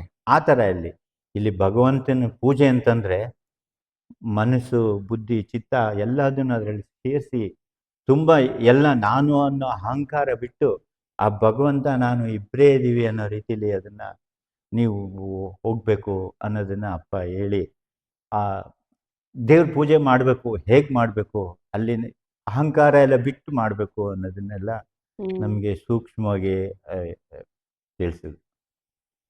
ಮತ್ತಿನ್ನೇನಾದ್ರೂ ಸವಿ ನೆನಪುಗಳಿದಾವ ಅಪ್ಪನೊಟ್ಟಿಗೆ ನಮ್ಮೊಟ್ಟಿಗೆ ಹಂಚ್ಕೊಳ್ಬಹುದಾದಂಥದ್ದು? ಶಿವಮೊಗ್ಗದಲ್ಲಾಗಿರ್ಬಹುದು ಅಥವಾ ಇವಾಗ ಇವಾಗ ಆ, ಹ್ಮ್. ಒಂದು 2-3 ವರ್ಷದಲ್ಲಾಗಿರಬಹುದು? ಹೌದಮ್ಮ, ಇಷ್ಟೇ ಇದುವರೆಗೂ ಅಪ್ಪ ಏನೇನು ಹೇಳಿದ್ರು ಅದೆಲ್ಲ ಮಾಡಿದ್ವಿ. ಆದರೆ ಏನೋ ಗೊತ್ತಿಲ್ಲ, ಆ ಮನುಷ್ಯನ ಸಹಜವಾದ ಒಂದು ಗುಣ ಇರುತ್ತಲ್ಲ, ಅನುಮಾನ. ಹ್ಮ್ ನನಗೆ 8 ವರ್ಷ ಆಶ್ರಮಕ್ಕೆ ಸರಿಯಾಗಿ ಬರಲಿಲ್ಲ ಅಮ್ಮ. ಹ್ಮ್ ಯಾಕೆ ಅಂದರೆ ಆ ಗುರುನ ನಾನು ಅಷ್ಟೆಲ್ಲ ಫಸ್ಟ್ ಅರ್ಥ ಮಾಡಿಕೊಂಡೆ ಅಂದರು. ಯಾವುದೋ ಕೆಲವು ಅನುಮಾನಗಳಿಗೆ ಒಂದು ಇದು ಬಿಟ್ಟು ಸಹಜವಾದ ನನ್ನ ಅವಗುಣಗಳು ನನ್ನಲ್ಲಿ ಎಷ್ಟಿತ್ತೋ ಗೊತ್ತಿಲ್ಲ, ಆದರೆ ನನಗೆ ಬರೋಕ್ಕೆ ಮನಸ್ಸಾಗ್ತಿರ್ಲಿಲ್ಲ. ಹ್ಮ್ ಆ ನಂತರ ನಾನು ಮನೇಲೇ ಗುರುಗಳ ಬಗ್ಗೆ ಬಿಟ್ಟಿರಲಿಲ್ಲ ಅಪ್ಪನ್ನ. ಅದು ಮನೇಲೇ ಗುರು ಬಗ್ಗೆ ಓದೋದು, ಗುರುನ ನೆನ್ಪು ಮಾಡ್ಕೊಳ್ಳೋದು. ಆದರೆ ಅನುಮಾನನೂ ಬರ್ತಾಯಿತ್ತು. ಹ್ಮ್ ಅದು ಅಪ್ಪ ಏನಕ್ಕೆ ಕೊಟ್ಟರು ಅಂತ ಗೊತ್ತಿಲ್ಲ. ಅದನ್ನು ನಾನು ಅಂತ ನಾನು ಹೇಳ್ಕೊಳ್ಳಲ್ಲ, ನನಗೇನಕ್ಕೆ ಕೊಟ್ಟರು ಅಂತ ಗೊತ್ತಿಲ್ಲ. ಆಮೇಲೆ ನನಗೆ ಮನಸ್ಸಿಗೆ ಬಂತು, ನಾನು ಯಾಕೆ ಹೋಗ್ತಾ ಇಲ್ಲ, ನನಗೇನು ಕೆಲಸ ಇದೆ, ಅದು ನಾನು ಯಾಕೆ ಗುರುನ ಈ ಥರ ಅನುಮಾನ ಮಾಡ್ತೀನಿ. ಆ ಗುರುನ ಮನುಷ್ಯನ ರೀತಿಲಿ ನಾನು ಇದುವರೆಗೂ ಟ್ರೀಟ್ ಮಾಡ್ತಿದ್ದೀನಲ್ಲ. ನಾನೇ ಈಗ ತುಂಬ ಜನಕ್ಕೆ ಹೇಳಿದೆ, ಗುರು ಅನ್ನೋದು ದೊಡ್ಡ ವಸ್ತು, ಅದು ಸಿಗೋದೇ ಕಷ್ಟ. ಅಷ್ಟೆಲ್ಲ ಪುಸ್ತಕಗಳೆಲ್ಲ ಓದಿದ್ವಿ. ಗುರುನ ನೋಡ್ಲಿಕ್ಕೋಸ್ಕರ ಸಾವಿರಾರು ಕಿಲೋಮೀಟ್ರು ಬೇರೆ ಬೇರೆ ದೇಶದಿಂದ ಬರ್ತಾರೆ. ಆದ್ರೆ ನಾವು ಇಲ್ಲಿದ್ದು ಗುರುನ ಬಗ್ಗೆ ನಮಗೆ ಯಾಕೆ ಇಷ್ಟೊಂದು ಅಸಡ್ಡೆ ಬರ್ತಾ ಇದೆ, ಏನಿದೆ ಅಂತೇಳಿ ಮತ್ತೆ ಅಮ್ಮ ನಾನು ಕೇಳ್ಕೊಂಡೆ, ಅಮ್ಮ ಇದು ಸತ್ಯವಾದ ಘಟನೆ. ಗುರು ಬಗ್ಗೆ ನನಗೆ ಸುಮ್ಮನೆ ಏನೇನೋ ಅನುಮಾನ ಬರ್ತಾಯಿತ್ತು. ಅವರು ನಮ್ಮ ಥರನೇ ಇದ್ದಾರೆ ಈ ಥರ ಅಂತೇಳಿ. ಗುರು ಹತ್ರ ಕ್ಷಮೆ ಕೇಳಿ ನಾನು ಇದನ್ನು ಹೇಳ್ತಾ ಇದ್ದೀನಿ. ಆ ಅನುಮಾನನ ಮತ್ತೆ ನಾನು ಎಷ್ಟೋ ದಿನ ರಾತ್ರಿ ನಿದ್ದೆ ಇಲ್ಲದೆ ಕಳ್ತೀನಿ. ನನಗೆ ಯಾಕೆ ಹಿಂಗಾಗ್ತಿದೆ, ಇಷ್ಟು ವರ್ಷ ಗುರು ಸೇವೆ ಮಾಡಿದ್ದೀನಿ, ಆದರೆ ಗುರುನ ನಾನು ತುಂಬ ಹಗುರವಾಗಿ ಕಾಣಿಸ್ತಿದ್ದೀನಲ್ಲ ಅಂಥೇಳಿ ನನ್ನಲ್ಲೇ ನನಗೆ ತುಂಬ ಇಬ್ಬಂದಿತನ. ಸರಿನಾ ತಪ್ಪ ಈ ರೀತಿಲಿ ತುಂಬ ತೊಳಲಾಡ್ಬಿಟ್ಟಿದ್ದೀನಮ್ಮ. ಆನಂತರ ಲಾಸ್ಟಿಗೆ ನಂಗೆ ಗೊತ್ತಾಯಿತು, ಇಲ್ಲ ಈಗ ನಾವು ಬೇರೆಯವರು ಯಾರೂ ಇದಕ್ಕೆ ಉತ್ತರ ಕೊಡ್ಲಿಕ್ಕಾಗಲ್ಲ, ನನಗೆ ಗುರುನೇ ಕೊಡಬೇಕು ಅಂತೇಳಿ ಆ ಗುರುನೇ ಮತ್ತೆ ಮನೆಯಲ್ಲಿ ಅವ್ರನ್ನ ಅವರೇ ಪಾದ ಕೊಟ್ಟಿದ್ರು. ಆ ಪಾದ ಹಿಡ್ಕೊಂಡು ಪೂಜೆ ಮಾಡಕ್ಕೆ ಶುರು ಮಾಡಿದೆ. ಅಪ್ಪ ನನಗೆ ನೀನೇ ಗತಿಯಪ್ಪ, ನಿಮ್ಮನ್ನ ತುಂಬ ಏನೇನೋ ಮಾತಾಡ್ಬಿಟ್ಟಿನಿ ಮನಸ್ಸಿನಲ್ಲಿ, ಅದನ್ನೆಲ್ಲ ಕ್ಷಮಿಸಿ, ನಿನ್ನ ಮಗ ಅಲ್ವಾ ನಾನು, ನಿನ್ನ ಮಗ ಆದ್ರಿಂದ ನನ್ನನ್ನು ಕ್ಷಮಿಸಿ ಮತ್ತೆ ನಿನ್ನ ಪಾದದ ಹತ್ರ ಸೇರಿಸ್ಕೊಳಪ್ಪ ಅಂದಮೇಲೆ ನನಗೆ ಬರೋಕ್ಕೆ ಮನಸ್ಸು ಕೊಡ್ತಾ ಇದ್ದಾರೆ. ಆಮೇಲೆ ಅದಕ್ಕಿಂತ ಇನ್ನೂ ಒಂದಮ್ಮ, ಅಪ್ಪ ಅಪ್ಪಂಗೆ ಈ ಯಾರು ಸ್ವಲ್ಪ ದಡ್ಡತನದಲ್ಲಿ ಇರ್ತಾರೆ ಅವ್ರ ಕಂಡ್ರೆ ಪ್ರೀತಿ ಅಂತ. ಹಾಗಾಗಿ ನಾನು ತುಂಬಾನೇ ದಡ್ಡ, ಹಂಗಾಗಿ ನನ್ನ ಕಂಡ್ರೂ ಸ್ವಲ್ಪ ಪ್ರೀತಿ ಜಾಸ್ತಿ. ನಿಜ ಅಮ್ಮ ಇದು. ಅಪ್ಪನೇ ಹೇಳಿದರು, ನಾನು ತುಂಬ ತಿಳ್ಕೊಂಡಿದ್ದಾರೆ, ಬುದ್ಧಿವಂತ ಅನ್ಕೊಂಡವ್ರಿಗೆ ನಾನು ಇದು ಮಾಡಲ್ಲಪ್ಪ, ದಡ್ಡತನದಲ್ಲಿದ್ದವ್ರಿಗೆ. ಹಂಗಾಗಿ ನಾನು ತುಂಬ ದಡ್ಡತನ ತಪ್ಪೆಲ್ಲ ಮಾಡಿದ್ದೀನಿ. ನನಗೆ ನೀವು ಹೇಳ್ತಾ ಇದ್ರಿ ಕೆಲವು ಕಾಲ, ಅಂದ್ರೆ ಸುಮಾರು ನೀವು ಹೇಳಿದ್ರಿ ಒಂದು 7-8 ವರ್ಷದ ಕಾಲ ನಿಮಗೆ ಇಲ್ಲಿ ಅಪ್ಪನಲ್ಲಿಗೆ ದೊಡ್ಡರಿಗೆ ಬರ್ಲಿಕ್ಕೆ ಆಗ್ಲಿಲ್ಲ ಅಂತ ಹೇಳಿ ಅಂತ. ಮತ್ತೆ ಆ ಒಂದು ನಿಮಗೆ ಒಂದು ಬರ್ಲಿಕ್ಕೆ ಆಗದೆ ಇರೋವಂತಹ ಒಂದು ಯಾವುದೋ ಒಂದು ನಿಮ್ಮ ಮನಸ್ಥಿತಿ ಆಯ್ತು. ಮತ್ತೆ ತಿರ್ಗಾ ಅದು ನಿಮಗೆ ಅರಿವಾಗಿ ಇಲ್ಲ, ಇದು ಇದು ನನ್ನಲ್ಲಿರೋದು ಬಹಳ ಅಜ್ಞಾನ, ಮತ್ತೆ ನನ್ನಲ್ಲಿರೋ ಯಾವುದೋ ಒಂದು ಮನಸ್ಸಿನ ಒಂದು ಗೊಂದಲ, ಅದು ಒಂದು ಹೊಲಸಾಗಿರಬಹುದು. ಅದು ನಿಮಗೆ ಅರಿವಿಗೆ ಬಂದು ನೀವು ಹೇಗೆ ಗುರುವಿನ ಹತ್ರ ಹೇಗೆ ಮೊರೆ ಇಟ್ಟು ನಿಮ್ಗೆ ಹೇಗೆ ಬರ್ಲಿಕ್ಕಾಯ್ತು? ಹೌದು, ನಮ್ಮಲ್ಲಿ ಅಜ್ಞಾನ ತುಂಬಾನೇ ಇತ್ತಮ್ಮ. ಆ ಅಜ್ಞಾನದ ಪ್ರತಿಫಲವಾಗಿ ಅಪ್ಪನೇ ನಮ್ಮನ್ನ ದೂರ ಇಟ್ಟಿತ್ತು ಅನ್ಕೊಂತೀನಿ ನಾನು. ನಮ್ದು ಅಜ್ಞಾನ ಬಿಡಿಸ್ಲಿಕ್ಕೋಸ್ಕರನೇ ತುಂಬಾ ದೂರ ಇಟ್ಟಿದ್ರು. ಅವಾಗ ನಾನು ದೂರ ಇದ್ದಾಗ ಒಂದ್ ರೀತಿಲಿ ನನ್ನ ಅಪ್ಪನ್ನ ನಾನು ನಮ್ಮ ಮನೆಯವರು ಇಬ್ರು ಮನಸಾರೆ ತುಂಬಾನೇ ಪ್ರತಿದಿನ ಮಲಗ್ಬೇಕಾರಾಗ್ಲಿ ಹೇಳ್ಬೇಕಾರಾಗ್ಲಿ ಅಪ್ಪನ ನೆನ್ಸ್ಕೊಂಡೇ ಇದನ್ನ ಮಾಡ್ತಿದ್ವಿ. ಆಮೇಲೆ ನಮ್ಗೆ ತಪ್ಪಿನ ಭಗವಂತನೇ ನಮ್ಗೆ ಅರಿವು ಮಾಡ್ತಾ ಬಂದ, ಇಲ್ಲ ನೀವು ಮಾಡ್ತಿರೋದು ತಪ್ಪು, ನೀವು ತಪ್ಪು ಅನ್ನೋ ಅರಿವು ಕೊಡ್ತಾ ಬಂದ. ಅವಾಗ ನಾನು ಮಾಡಿದೆ, ಅಂದ್ರೆ ನಿಮ್ಗೆ ಹೋಗ್ಲಿಕ್ಕೆ ಆಗ್ತಿಲ್ಲ. ಹೌದೌದು, ಆಶ್ರಮಕ್ಕೆ ಬರ್ಲಿಕ್ಕೆ ಆಗ್ತಾ ಇಲ್ಲ. ಒಂದ್ ರೀತಿಲಿ ನಾನು ಹೋಗ್ತಾ ಇರೋದು ಸರಿ ಅಂತಾನು ಅನಿಸ್ತಿತ್ತು, ಒಂದ್ ರೀತಿಲಿ ಸರಿ ಅಂತಾನು ಅನಿಸ್ತಿತ್ತು. ಇನ್ನೊಂದು ಸ್ವಲ್ಪ ಹೊತ್ತಿಗೆ ತಪ್ಪು ಅಂತ ಅನಿಸ್ತಿತ್ತು. ತುಂಬ ಇಬ್ಬಂದಿ ತಂದಲ್ಲಿ ತುಂಬ ತೊಳಲಾಡ್ಬಿಟ್ಟಿದ್ವಿ ನಾವು ಗಂಡ ಹೆಂಡತಿ ಇಬ್ರು. ಆಮೇಲೆ ಲಾಸ್ಟಿಗೆ ಭಗವಂತನ ಗುರುಚರಿತ್ರೆ ಪಾರಾಯಣ ಮಾಡೋಣ, ಅವಾಗೇನಾದ್ರು ಒಂದು ಸಿಗ್ಬೋದು ಅಂತೇಳಿ ನಾನು ನಮ್ಮ ಮನೆಯವರು ಇಬ್ಬರು ಗುರುಚರಿತ್ರೆ ಪಾರಾಯಣ ಮಾಡಿದ್ವಿ. ಶ್ರೀ ಸತ್ಯಪಾಸಿ ಚರಿತ್ರೆ ಪಾರಾಯಣ ಮಾಡಿದ್ವಿ. ಆನಂತರ ನಿರಂತರವಾಗಿ ಆ ಪಾದ ಪೂಜೆ ಎಲ್ಲ ಮಾಡ್ಕೊತ ಬಂದ್ವಿ. ಆಮೇಲೆ ಒಂದೊಂದಾಗಿ ನಿಧಾನಕ್ಕೆ ನನಗೆ ಗುರು ನಮ್ಮ ಮನಸ್ಸಿನಲ್ಲಿರೋ ಅಂಧಕಾರನ ನಿಧಾನಕ್ಕೆ ಸರಿಸ್ತಾ ಬಂದ. ಇಲ್ಲ, ಗುರುನೇ ನನ್ನ ಮುಖ್ಯ, ಗುರು ಬೇಕೇ ಬೇಕು, ಗುರು ಬಿಟ್ಟರೆ ನೀವು ಕೆಡ್ತೀರಾ ಅಂತೇಳಿ. ಹಾಗೆ ಅಪ್ಪ ನಮಗೆ ಸುಮಾರು ಸರಿ ಹೇಳಿದರು, ನೋಡಪ್ಪ ಒಂದ್ಸರಿ ಗುರು ನನ್ನನ್ನು ಅಂತ ಅನ್ಕೊಂಡ್ಬಿಟ್ರೆ ಅವನು ಬಿಡಲ್ಲ ಯಾವತ್ತು. ಅಕಸ್ಮಾತ್ ನೀವು ಬಿಟ್ಟು ಹೋಗ್ತೀನಿ ಅಂದ್ರೂ ಗುರು ಅವನು ಒಂದ್ಸರಿ ಅನ್ಕೊಂಡ್ಮೇಲೆ ನೀವು ಮರ್ತೋಗ್ಬೋದು ಗುರುನ, ಆದ್ರೆ ಗುರು ಮರೆಯೋದಿಲ್ಲ. ಅವನನ್ನು ಯಾವ ರೀತಿಲಾರನು ಅಥವಾ ಅವನು ಶಿಷ್ಯ ಏನ್ ಕೇಳ್ತಾನೆ, ಭಕ್ತ ಏನ್ ಕೇಳ್ತಾನೆ ಅದನ್ನ ಕೊಟ್ಟಾರು ತೀರಿಸ್ತಾನೆ. ಇಲ್ಲ ಸ್ವಲ್ಪ ಬುದ್ಧಿವಾದ ಹೇಳಿ ಅದನ್ನು ಬಿಡಿಸ್ತಾನೆ. ಇಲ್ಲ ಒಂದು ಪೆಟ್ಟು ಕೊಟ್ಟಾರು ಮತ್ತೆ ಕರ್ಕೊಂತಾನಪ್ಪ, ಅವನು ಯಾವತ್ತೂ ಬಿಡಲ್ಲ. ಅವನ್ ಗುರು ಒಂದ್ಸರಿ ಇವ್ ನನ್ನವನು ಅಂತ ಅನ್ಕೊಂಡ್ರು ಸಾಕು, ಮತ್ತೆ ಅವರು ಶಿಷ್ಯರೋ ಭಕ್ತರೋ ಏನಾಗಿದಾರೋ ಅವ್ರು ಹೋದ್ರೂ ಗುರು ಬಿಡಲ್ಲ. ಸೊ ಹಾಗಾಗಿ ಗುರು ನಮಗೆ ಸಣ್ಣ ಪುಟ್ಟದ್ದು ಹೊಡೆತನೂ ಕೊಟ್ಟಿಯಾನೆ, ಆಮೇಲೆ ಹಾಗೆ ಮನಸ್ಸಿನಲ್ಲಿ ನಮಗೆ ಇದನ್ನು ಕೊಟ್ಟು ಮತ್ತೆ ಈಗ ಕರ್ಸ್ಕೊಂತಾನೆ. ಇದನ್ನೇ ಮುಂದುವರ್ಸಪ್ಪ, ಮತ್ತೆ ನಮ್ಮ ಪರೀಕ್ಷೆಯಲ್ಲಿ ಒಡ್ಡಿ ನಮ್ಮ ದೂರ ಮಾಡಬೇಡಪ್ಪ. ಯಾಕೆಂದ್ರೆ ನಾನು ಅವಾಗಲೇ ಹೇಳಿದ್ನಲ್ಲ, ದಡ್ಡನ ಜೊತೆಗೆ ಮತಿಹೀನನ ಜೊತೆಗೆ ನಾನು ಗುರುವಾಕ್ಯ ಪಾಲನೆ ಮಾಡಿದಷ್ಟು ಆಸಕ್ತ ನಾನು. ಹಾಗಾಗಿ ನನ್ನನ್ನು ಹೆಚ್ಚು ಇದು ಮಾಡ್ಕೋಬೇಡಪ್ಪ, ಪರೀಕ್ಷೆ ಮಾಡಬೇಡ, ನನ್ನನ್ನು ನಿನ್ನ ಪಾದದಲ್ಲೇ ಇಟ್ಕೋ. ಇನ್ನು ನನ್ನ ವಯಸ್ಸಾಯಿತು, ಇನ್ನೇನಿಲ್ಲ, ನಿನ್ನ ಪಾದ ಸೇರೋದಷ್ಟೇ ನನಗೆ ಬೇಕಿರೋದು. ಹಾಗಾಗಿ ನೀನು ಹೇಗೆ ನಮ್ಮನ್ನು ನಡೆಸ್ಕೊಂತೀಯ ನಡೆಸಪ್ಪ ಅಂತೇಳಿ ಆ ಗುರುವಿಂದ ಕೇಳ್ಕೊಂತ. ಆಮೇಲೆ ಅಮ್ಮ ನಮಗೆ ಗುರುಕರ್ಣೆ ಎಷ್ಟಿದೆ ಅಂದರೆ, ನಾನು ತುಂಬ ಬಡವ ಅಮ್ಮ, ದಡ್ಡನ ಜೊತೆಗೆ ಬಡವ ನಾನು.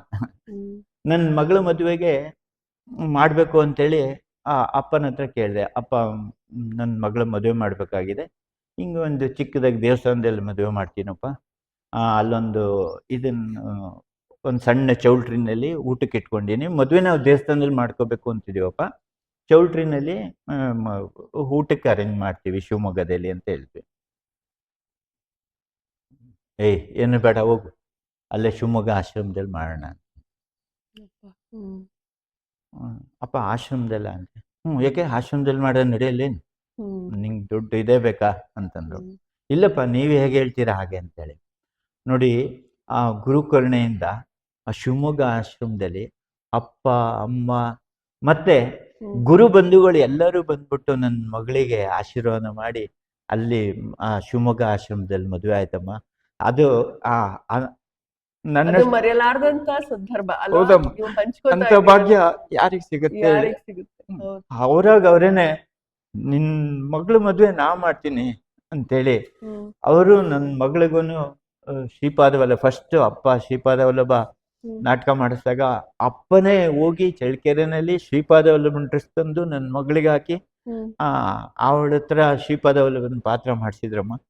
ಮತ್ತೆ ಅವಳು ಎಷ್ಟು ಸರಿ ಬಂದ್ರು ಅಂದದ ಚಂದದ ಗೋವಿಂದ ಕಂದ ಅನ್ನೋ ಹಾಡಿಗೆ ಡ್ಯಾನ್ಸ್ ಮಾಡ್ಸೋರು. 100 ಸರಿ ಮಾಡ್ಸ್ಯಾರೇನೋ. ಅಪ್ಪನಿಗೆ ಅಷ್ಟು ಇಷ್ಟ ಅದನ್ನ ಅಂದದ ಚಂದದ ಅವಳು ಮಾಡೋ ಒಂದು ಹಾವಭಾವ ತುಂಬಾ ಇಷ್ಟ ಆಗ್ತಿತ್ತಮ್ಮ. ಅದೆಲ್ಲ ತುಂಬಾ ಸವಿ ನೆನಪುಗಳು. ಅಪ್ಪ ಹಾಗೆ ನನ್ನನ್ನ ಆ ಸವಿ ನೆನಪಿನಲ್ಲೇ ಮುಂದುವರ್ಸ್ಕೊಂಡು ಹೋಗ್ಲಿ, ನನ್ನನ್ನ ಉದ್ಧಾರ ಮಾಡ್ಲಿ, ಕುಟುಂಬ ಉದ್ಧಾರ ಮಾಡ್ಲಿ, ಹಾಗೆ ನಮ್ಮ ಎಲ್ಲ ಅಪ್ಪನ ಭಕ್ತನ ಎಲ್ಲಾರನ್ನು ಉದ್ಧಾರ ಮಾಡ್ಲಿ ಅಂತೇಳಿ ಅಪ್ಪನ ಪಾದಾರವಿಂದಕ್ಕೆ ನಾನು ಬೇಡ್ಕೊಳ್ತೀನಮ್ಮ. ಅಣ್ಣ, ಇವತ್ತಿನ ಈ ಸಂಚಿಕೆಯಲ್ಲಿ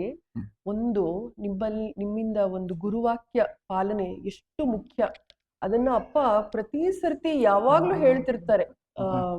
ಗುರುವಾಕ್ಯ ಪಾಲನೆ ಮಾಡಿದವನು ಧನ್ಯನಾಗ್ಬಿಡ್ತಾನೆ ಅಂತ ಹೇಳಿ. ಅಂದ್ರೆ ಅವನಿಗೆ ಇಂದ್ರಾದಿಗಳ ಪದವಿಗಿಂತ ಸರ್ವೋಚ್ಚವಾದ ಪದವಿ ಅವನಿಗೆ ಕಾದಿರ್ತದೆ. ಗುರುವಾಕ್ಯನೇ ಎಲ್ಲ.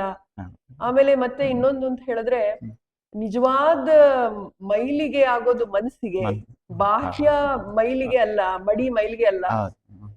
ಮನಸ್ಸಿನ ಮೈಲಿಗೆಯನ್ನ ಅಪ್ಪ ಕಳೆಯೋ ಹಾಗೆ ಮಾಡ್ತಾರೆ, ನಮ್ಗೆ ಸೂಕ್ತವಾಗಿ ನಮ್ಗೆ ಮಾರ್ಗದರ್ಶನ ಮಾಡ್ತಾರೆ ಅಂತ. ಹೌದಮ್ಮ. ಅದ್ರ ಜೊತೆಗೆ ಇನ್ನೊಂದು ಹೇಳ್ತೀನಮ್ಮ, ನಮ್ಗೆ ಕೆಲವು ಟೈಮು ಅಪ್ಪ ಹತ್ರ ಏನೋ ನಮ್ಮನ್ನ ಚೆನ್ನಾಗಿ ಮಾತಾಡಿದ ತಕ್ಷಣ ಅಹಮ್ಮು ಬಂದ್ಬಿಡ್ತಮ್ಮ. ಅಹಮ್ಮನ್ನು ಹೇಗೆ ಬಿಡಿಸ್ತಾರೆ ಅನ್ನೋದಕ್ಕೆ ಒಂದು ಉದಾಹರಣೆ ಕೊಡ್ತೀನಮ್ಮ. ಮೊದಲನೇ ಸರಿ ಶ್ರೀಪಾದ ವಲ್ಲಭ ಚರಿತ್ರೆ ಬುಕ್ ಪ್ರಿಂಟ್ ಆಗಿ ದೊಡ್ಡೇರಿ ಆಶ್ರಮಕ್ಕೆ ಬಂತು. ಅವಾಗ ಇಲ್ಲಿ ಬಂದಿದ್ದೆ, ಅಪ್ಪ ಹೇಳಿದ್ರು ಸ್ವಲ್ಪ ಪುಸ್ತಕ ಶಿವಮೊಗ್ಗ ಆಶ್ರಮಕ್ಕೆ ತಗೊಂಡು ಹೋಗು ಅಂತೇಳಿ. ಆಯ್ತು ಅಂತೇಳಿ ನನಗೆ ಅವಾಗ ಹೇಗೆ ಅಂದ್ರೆ, ನೋಡು ಅಪ್ಪ ನನಗೆ ಹೇಳಿಯರಿ ಕೆಲಸ, ಶ್ರೀಪಾದ ವಲ್ಲಭ ಚರಿತ್ರೆ ನಾನು ತಗೊಂಡೋಗಿ ಶಿವಮೊಗ್ಗ ಆಶ್ರಮ ಕೊಡ್ತೀನಿ, ನಾನ್ ತಂದೆ ಅನ್ನೋ ಒಂದು ಅಹಂ ಅದು ಇತ್ತು. ಹೀಗೆ ಅದು ತಗೊಂಡು ಹಿಂಗೆ ಹೋಗ್ತಾ ಇದ್ದೆ ಅಮ್ಮ, ಬಸ್ನಲ್ಲಿ ಹಾಕೊಂಡು ಹೋಗ್ತಾ ಇದ್ದೆ. ಒಂದು 2 ಬಂಡಲ್, ಅದು 2 ಬಂಡಲ್. ನಾನು ಎಲ್ಲಿ ಅದು ಮಿಸ್ ಆಯ್ತು ಗೊತ್ತಿಲ್ಲ. ನಾನು ಶಿವಮೊಗ್ಗದಲ್ಲಿ ಇಳಿಬೇಕಾದ್ರೆ ನೋಡ್ತೀನಿ, ಶ್ರೀಪಾದ ವಲ್ಲಭ ಚರಿತ್ರೆ ಪುಸ್ತಕಗಳೇ ಇಲ್ಲ. ಆಮೇಲೆ ಬಸ್ ಎಲ್ಲ ಹುಡುಕಾಡ್ದೆ, ಅವ್ರಿಗೆಲ್ಲ ಡ್ರೈವರಿಗೆ ಕೇಳಿದೆ, ಕಂಡಕ್ಟರ್ ಕೇಳಿದೆ, ನಂಗೆ ಗೊತ್ತಿಲ್ಲ, ಇದನ್ನು ನೀವು ನೋಡ್ಕೋಬೇಕು ಅಂದರು. ಅವರೇ ಇಲ್ಲಿಡು ಅಂತ ಹೇಳಿದ್ರು, ಇಟ್ಟೆ. ನೋಡಿದ್ರೆ ಅದು ಯಾವ ರೀತಿ ಮಿಸ್ ಆಯ್ತೋ ಗೊತ್ತಿಲ್ಲ ನಂಗೆ. ಮತ್ತೆ ಇದಾಯಿತು. ಆಮೇಲೆ ಸಾಮ್ದೇವ್ ಫೋನ್ ಮಾಡಿ ಹೇಳಿದೆ, ಸಾಮ್ದೇವಣ್ಣ ಹಿಂಗೆ ಈ ಥರ ಆಗ್ಬಿಟ್ಟಿದೆ, ಏನು ಮಾಡೋದು ಅಂತೇಳಿ. ನಾನು ಎಲ್ಲ ಕಡೆನೂ ಇದು ಮಾಡಿದೆ. ಇಲ್ಲ, ಸಾಮ್ದೇವ್ ಹೇಳಿದ್ರು, ಹುಡುಕೋ ನೀನು ಅದನ್ನು, ನಾಳೆ ಮತ್ತೆ ಹೋಗಿ ಆ ಬಸ್ಸನ್ನು ತಂದು ಈಗ ಹೋಗು ಅಂತಂದರು. ಮತ್ತೆ ಆ ಬಸ್ ಓನರ್ ಯಾರು ಎಲ್ಲ ಕೇಳಿಕೊಂಡು ನಾನು ಶಿವಮೊಗ್ಗ ಇಳಿದ್ಮೇಲೆ ಮನೆಗೆ ಸಾಮ್ದೇವ್ಗೆ ಹೇಳಿದ್ಮೇಲೆ ಮತ್ತೆ ಅವ್ರನ್ನೆಲ್ಲ ಹುಡುಕಿದೆ. ಅವ್ರು ಯಾರು ಕೇಳಿದ್ರು ನಂಗೆ ಗೊತ್ತಿಲ್ಲ ಅಂತಂದ್ರೆ. ನನಗೆ ಸಾಮ್ದೇವ್ ಹೇಳಿದ್ರು, ಇಲ್ಲ ಅದನ್ನು ಹುಡುಕೋ, ಬಿಡಬೇಡ, ಟ್ರೈ ಮಾಡು ಅಂತಂದರು.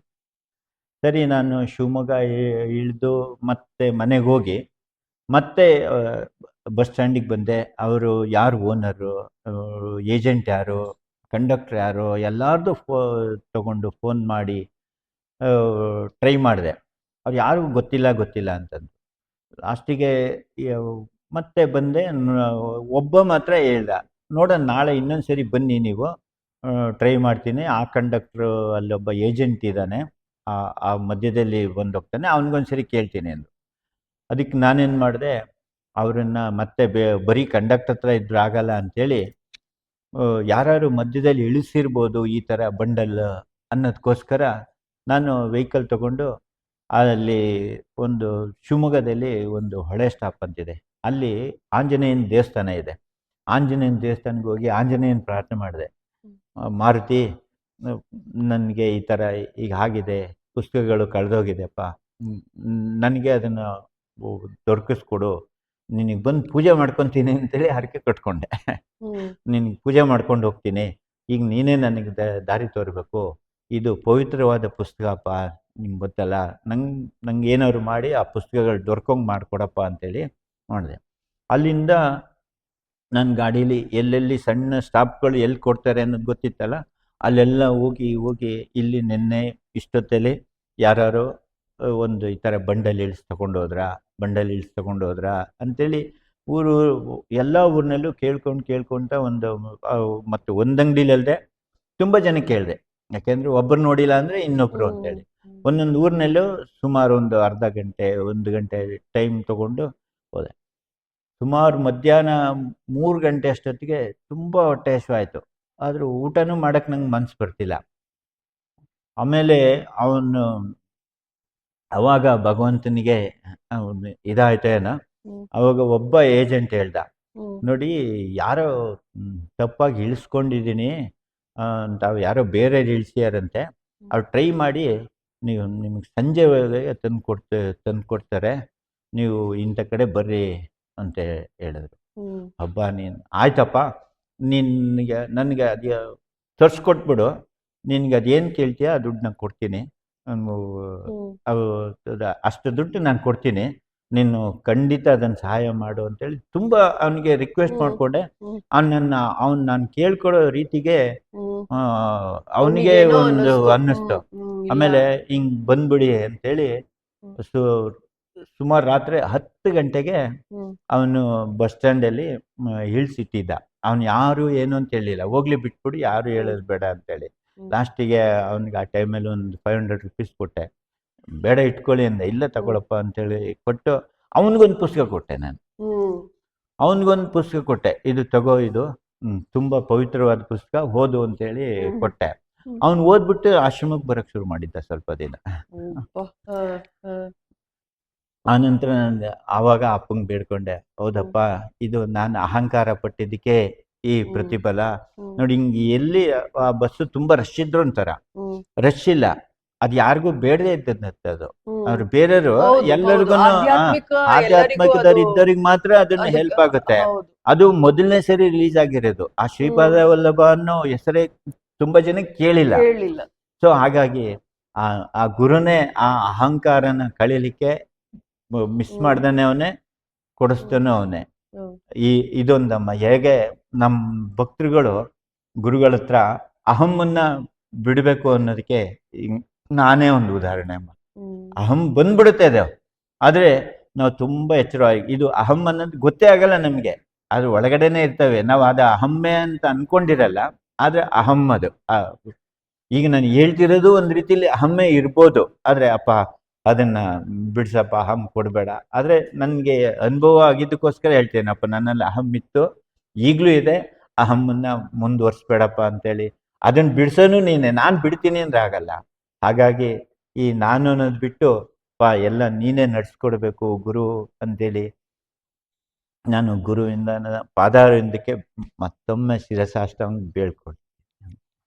ಅಣ್ಣ, ನಿಮ್ಮ ಮುಖೇಣ ಏನಂತ ಹೇಳಿದ್ರೆ, ನಮ್ಮಪ್ಪ ಅಂತಿಂಥ ಗುರುವಲ್ಲ, ಸಾಕ್ಷಾತ್ ಸದ್ಗುರು, ಸಾಕ್ಷಾತ್ ಪರಮಾತ್ಮ. ನಮ್ಮ ವೀಕ್ಷಕರಿಗೆ ಇವತ್ತಿನ ದಿನ ಬಹಳ ಪುಣ್ಯವಾದಂಥ ಗುರುಗೀತಾ ಸಪ್ತಾಹ ದೊಡ್ಡೇರಿ ಆಶ್ರಮದಲ್ಲಿ ನಡೀತಾ ಇದೆ.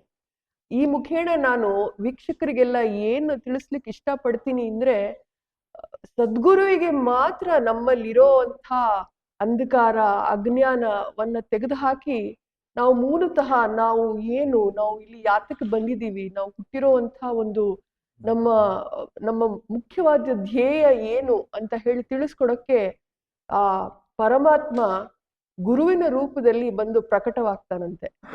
ಅದು ಗುರು ಕಾರುಣ್ಯ ಇದ್ರೆ ಮಾತ್ರ ಅಹಮ್ಮು, ಈ ಒಂದು ನಮ್ಮಲ್ಲಿರೋ ಅಂಥ ಅಜ್ಞಾನ, ಅಂಧಕಾರ, ಅಸೂಯೆ, ಮದ ಮತ್ಸರ ಎಲ್ಲ ಹೋಗ್ಲಿಕ್ಕೆ ಸಾಧ್ಯ. ಅದು ಹೋದ್ರೇನೆ ನಮಗೆ ಚಿತ್ತಾನಂದ, ನಮಗೆ ಸಚ್ಚಿತ್ ಆನಂದವನ್ನ ನಮಗೆ ಗುರು ಕರುಣೆ ಮಾಡ್ಲಿಕ್ಕೆ ಸಾಧ್ಯ ಆಗತ್ತೆ ಅಂತ ಹೇಳಿ, ಇವತ್ತು ನಮ್ಮೊಂದಿಗೆ ನೀವು ಬಹಳ ನಿಮ್ಮ ಅನುಭವಗಳನ್ನ ಹಂಚ್ಕೊಂಡಿದ್ದಕ್ಕೆ ನಿಮಗೆ ಧನ್ಯವಾದಗಳು. ನಿಮಗೂ ಧನ್ಯವಾದ. ಶ್ರೀ ಸತ್ತುಪಾಸಿಯೇ ನಮಃ.